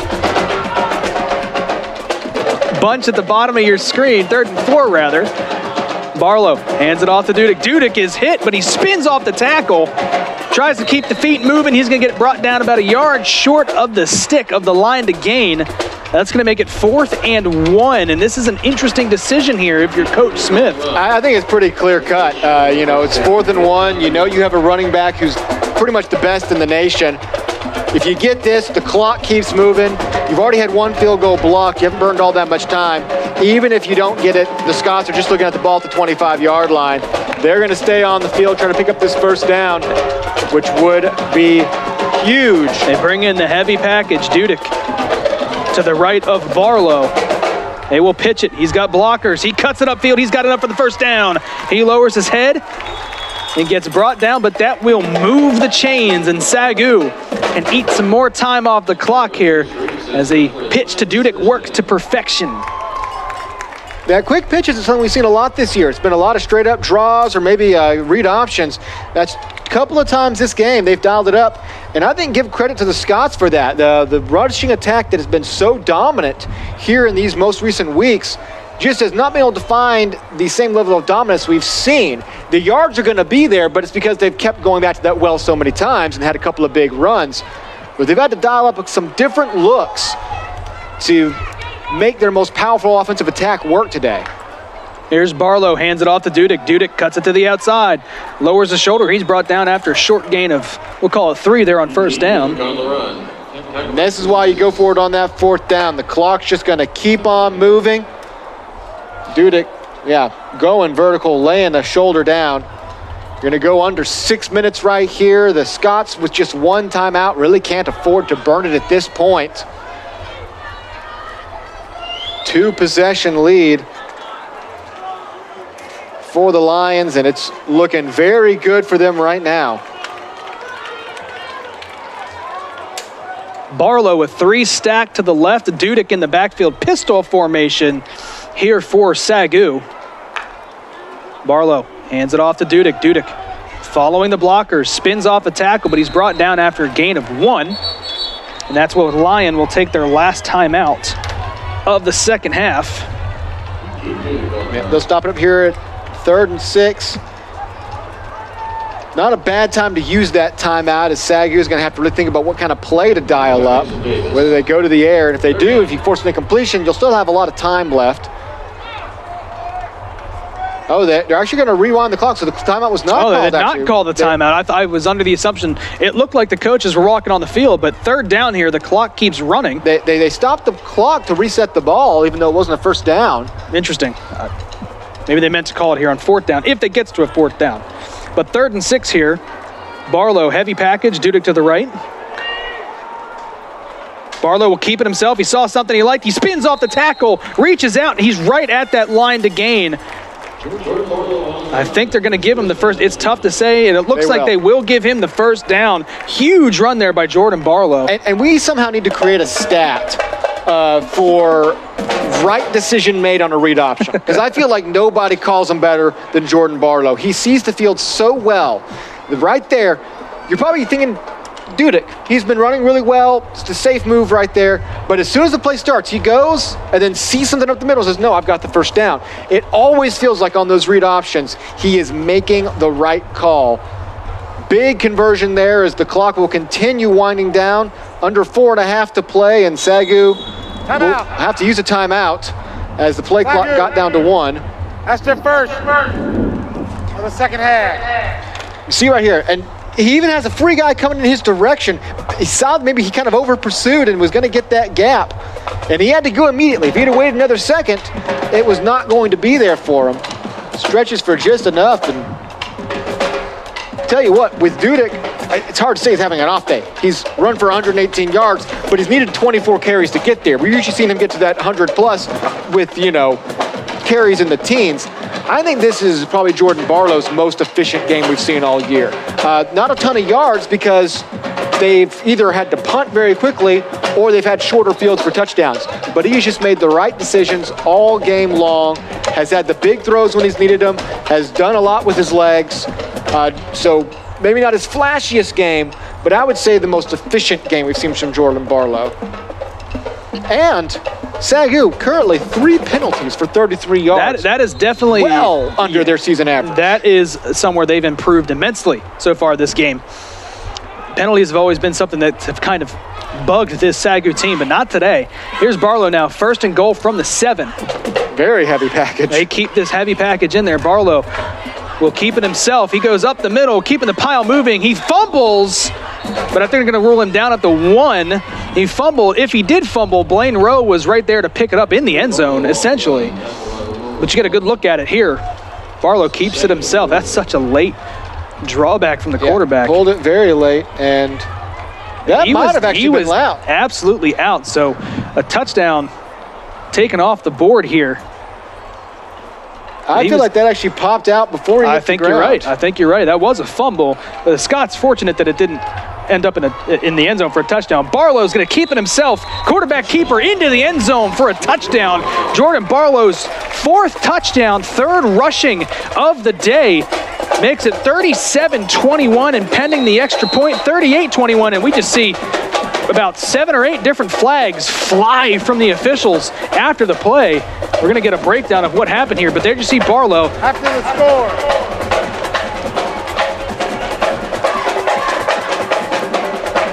I think they got to figure out who to call it on here.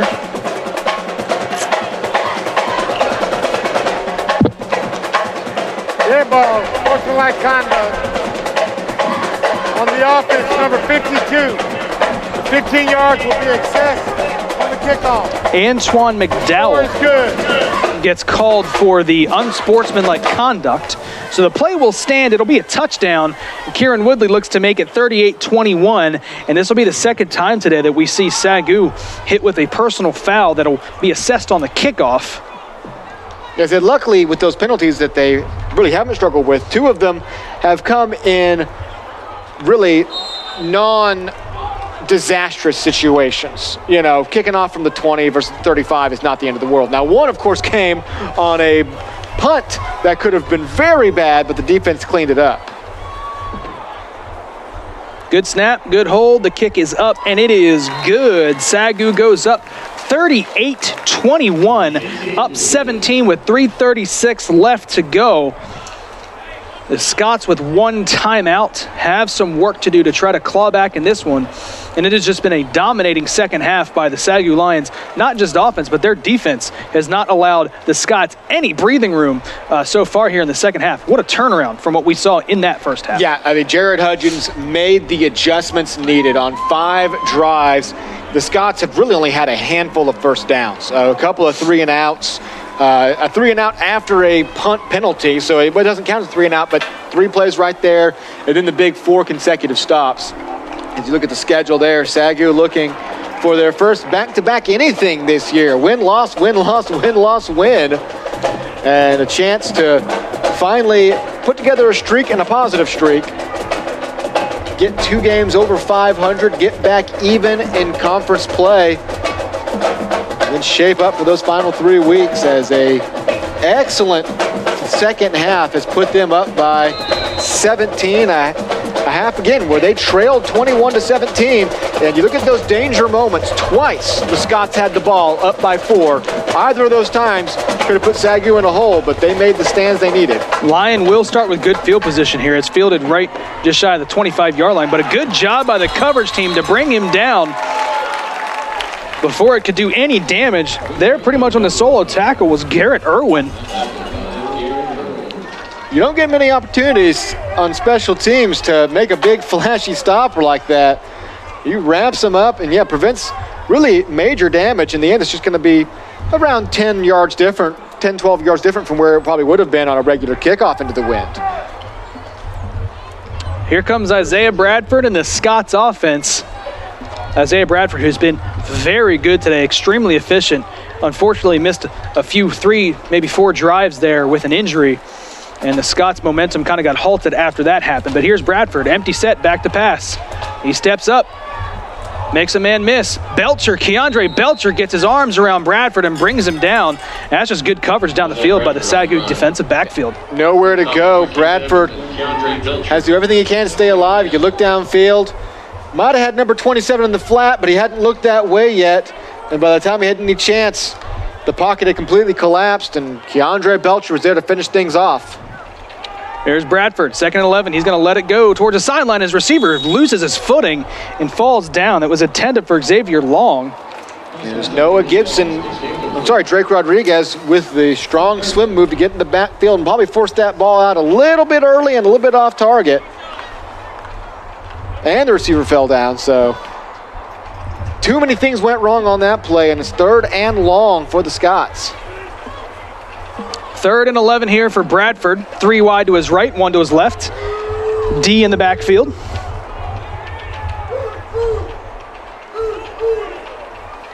Back to pass is Bradford. Clean pocket, he lets it go, finds his man to the outside. Big hit on the outside by Lontarius McLean, and that'll bring up 4th down. Nothing doing there for the Scots offense. It's 4th and 11.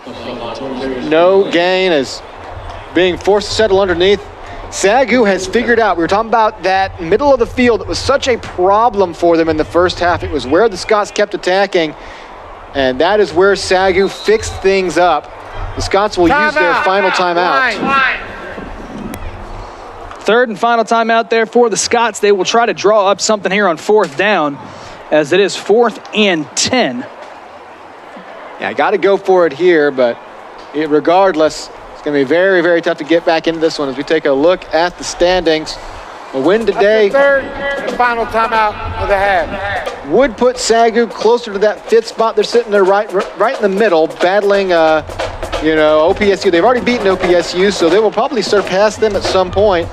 And then you just kind of look at those 4 teams ahead of them. They've already lost to 3 of them. Arizona Christian, Texas Wesleyan, Ottawa, Arizona. And as we were saying, almost identical games, all 3 of those losses. You go down big, you put together a amazing 4th quarter rally to get right back on the verge. You're just unable to complete it, but they're trying to establish themselves as that number 4, number 5 team. Quick score update, final with Arizona Christian. The high-scoring bout out in Fort Worth, 42-24. Low snap, and it goes between the legs of Bradford. He just has to fall on it, and that's an unfortunate way to end that drive. Bradford could not cleanly field the snap. It was down low around his shins, and SAGU will take over here on offense after the turnover on downs. That was something they struggled early in the game. Even when they were succeeding, they were having some bad snaps. They had really figured it out up until that moment, and that will really be the final moment for them as they turn that one over. No timeouts remaining. SAGU can pretty much run this clock all the way out, up by 17. Imagine we'll see a couple of handoffs here. One first down would officially do it, but one way or the other, there's just not enough time for the Scots to get back into it. Barlow comes out in the pistol, 4 wide. Takes a snap. He's going to turn around and hand it off to Dudek. Dudek bounces it to the outside, looking to make some room, and he's going to duck out of bounds. That will stop the clock, because that's not what you want for SAGU. And Dudek tried to stop. He put the brakes on. He kind of throws the ball down mad at himself. He overran where he should have been. He put the brakes on and tried to get back on the field. They're going to actually keep the clock running. I thought he went out of bounds. I saw them signal for the clock to stop. The clock stays running. I'm not sure the science behind that, but Javante Harper checks into the game for Keaton Dudek, and we'll turn around and hand it off. First carry of the afternoon for running back to Kevion Rose.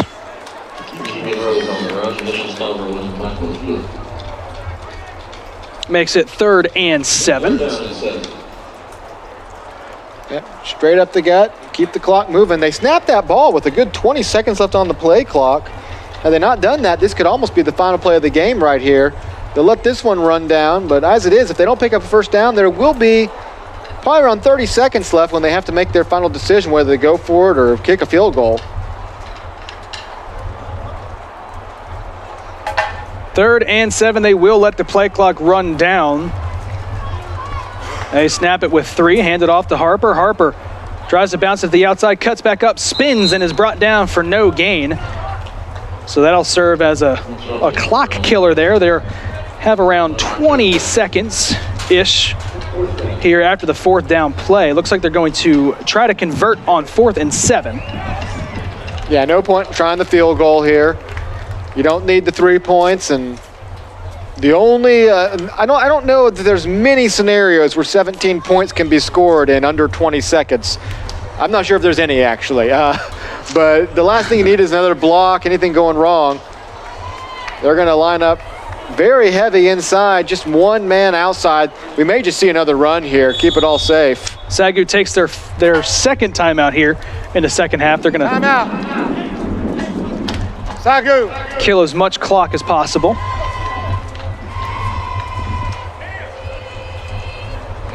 And you look at the final stats, barring any garbage time throws here from the Scots, 232 total yards on the day. They were at 197 at the half. 35 second half yards. That's just an absolute clinic put on by this SAGU defense. And unfortunately for the Scots, a lot of that was aided with the departure of quarterback Isaiah Bradford, who was looking really, really good in the first half. The Lyon Scots, they were rolling on offense. He's talented at the quarterback position. In the 2nd half, he goes out early, and it kind of stifled the momentum that they had from that first half. Even before he went out, though, SAGU had forced a punt on the first drive. The play he got injured on was the play they forced the second punt. Right. They ended up committing a penalty on that punt, so that one didn't go in the books. But they had stopped Bradford twice, and they've held him to turnovers on downs his last 2 times in. Nonetheless, that was a big moment. When he went out, the Scots were ahead 21-17, but here's 4th down. Barlow going to hand it off to Dudek. Dudek cuts it up the middle. He gets hit. Can the pile keep being pushed? It's going to be brought down about 2 yards shy of the first down marker, so the Scots will take over with 15 seconds left after the turnover on downs. Dudek gets a couple of more yards there on his day. Been a busy man, 26 rushes. Yeah, this has probably been the toughest running he's had to do all year. Nothing's come easy to him today. He's had to fight for every single yard. Still is going to go well over 100 yards, keep pace to break even more records and continue leading the NAIA overall. Looks like Michael Troxler will come in for the final snap or two. Takes a snap. He's going to hand it off. He got a hole on that outside, rumbling down for a first down. That's going to be running back Jalen Babers. They will keep the clock running here as they set the ball. I'm not sure why the clock didn't stop, but here is Troxler, and that will do it. The clock hits triple zeros, and SAGU walks away with a 38-21 victory, holding the Lyon Scots scoreless in the second half. The defense with the turnaround, and the offense kept on rolling in that second half. SAGU will move to 5-3 overall, 3-3 in conference. Lyon falls to 1-6 in conference, 1-7 overall, as the teams meet at midfield for the post-game high fives, handshakes, fist pounds, whatever you want to call it. There are the up-to-date standings for the Student Athletic Conference. Of course, those top 4 teams: Ottawa, Langston, Texas Wesleyan, Arizona Christian. And you have that second tier there with Oklahoma Panhandle, SAGU, and then Louisiana College, Wayland, Lyon, Texas College finishing it out. And keep in mind that Ottawa-Langston matchup tonight, 9 p.m. Central, 7 p.m. Arizona time. That's huge. That is a huge matchup, as you see the scores from around the Sooner. Arizona Christian, of course, 64-16 over Texas College. The Aggies, 45-12 over the Arkansas Baptist Buffaloes, and the Texas Wesleyan just up 287. 42-24 over Louisiana College, both those last 2 games in the third quarter. And then there you see 9 p.m. Central tonight, Langston, number 18 Langston, going on the road to take on top 10, number 9, the Ottawa of Arizona Spirits. Good day of Sooner Athletic Conference football, Tim. Yeah, very good day. I mean, especially when you got a game like that, a big game like that to close the day off. You know it's probably one of the biggest weekends of the year. So they updated to the schedule now. They have taken on Lyon. They've beaten Lyon. Just 3 games left. Man, this season's just flown by. It really has. It just seems it's to soar crazy. as soon as it starts. Just 3 games left. SAGU will look next week to clinch a winning record with 5 wins on the season. A 6th would clinch a winning record. Then they'll close out the year on the road, down in Tyler, Texas, and then up in Langston, Oklahoma. And this is really, when you look at that middle, the season got stacked. Very interesting. You had your toughest game really against Ottawa. Then you had a week off against not a week off, but an easier game against Millsaps. Then at Arizona Christian. Then an easier game against Arkansas Baptist. Then home against Texas Wesleyan. You weren't able to pull off any of those games, but now you have a chance to string together what should be a 4-game win streak. You've got 2 in the bag already. You'll have Wayland Baptist here at home for our home closer next Saturday. Then you go down to Tyler to take on Texas College. Then you got that big game against Langston. Feels like they play Langston the last week an awful lot. It always seems to play out that way. It sure does. And seeing as whatever happens tonight, that could be a huge game for Langston, especially if they lose, trying to stay in the top 25 potentially. If they win, trying to complete an undefeated season, that'll be a huge game, and SAG will have a huge chance to play spoiler, a chance more than likely, as long as things go according to plan, you should be 7-3 going into that game. So you have a very good chance to have a very good season. As for Lyon, they will lose their 7th on the year, and they will close against Louisiana College and Texas Wesleyan. That should be a good game between them and Louisiana College. Louisiana College is the newest kid on the block, but they've already reeled off a couple of wins.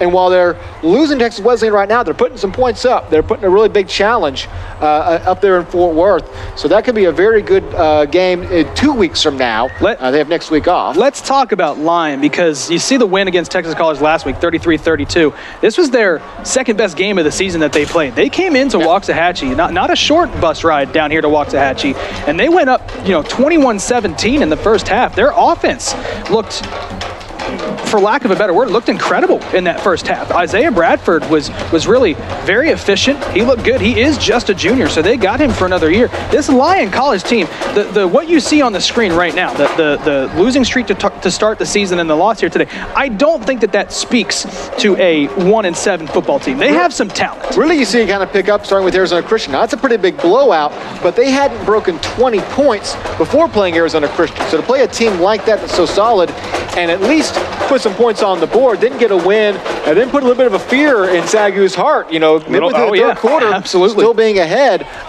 They might be figuring some things out. The team that lost 76-10 to Ottawa, Arizona is no longer the team that's out here on this field. Absolutely I think we can not. confidently say. They have got some absolute playmakers, and we really saw that on offense, and the defense really did step up in that first half. Now, it's a long game. It is a tale of two halves, and we saw some unfortunate circumstances for Lyon with losing their quarterback and really just not being able to go punch for punch with SAGU, but it was a solid game. Lyon, I think, has a lot to hang their hat on after the performance today. We're going to go down to our sideline reporter, Jazz Williams, who is with who else? Running back Keaton Dudek. Jazz, down to you. Thanks, Adam.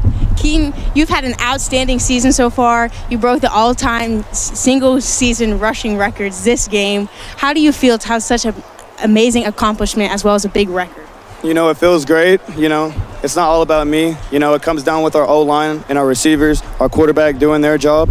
And shoot, it's just not about me. We need our O-line over here. They put in so much work throughout the season. They literally go contact every single play. So without them banging it out and opening the holes, I couldn't do this. So I'm very proud.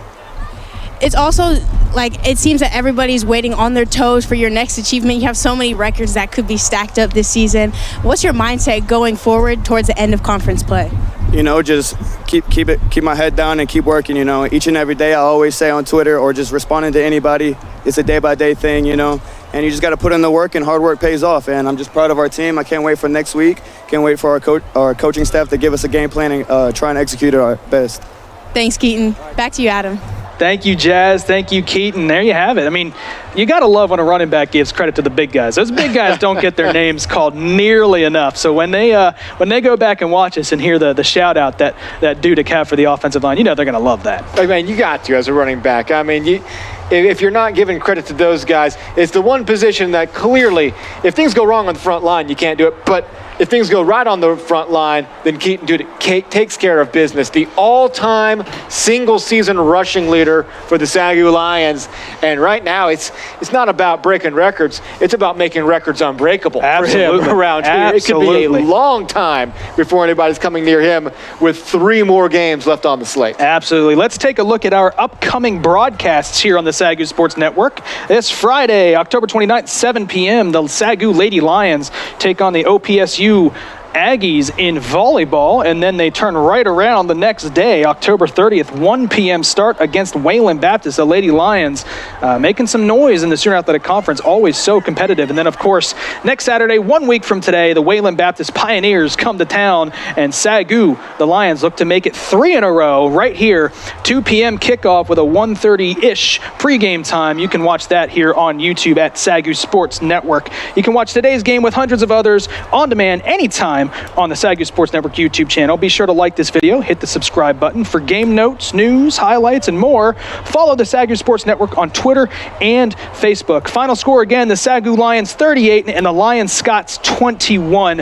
If you are new here and not familiar with our broadcasts, 90% of our crew at the SAGU Sports Network is made up of students trying to pave their way, pay their dues, learn the craft here in the digital media arts sports broadcasting world. We want to thank them for their hard work and what they do to bring you guys these broadcasts every week, every game. I'm Adam Ferguson, right now with Tim Roberts, and on behalf of our sideline reporter, Jazz Williams, and our entire crew, headed up by producer James Lex and director John Cookman, so long from Waxahachie, Texas, and thank you for watching the SAGU Sports Network.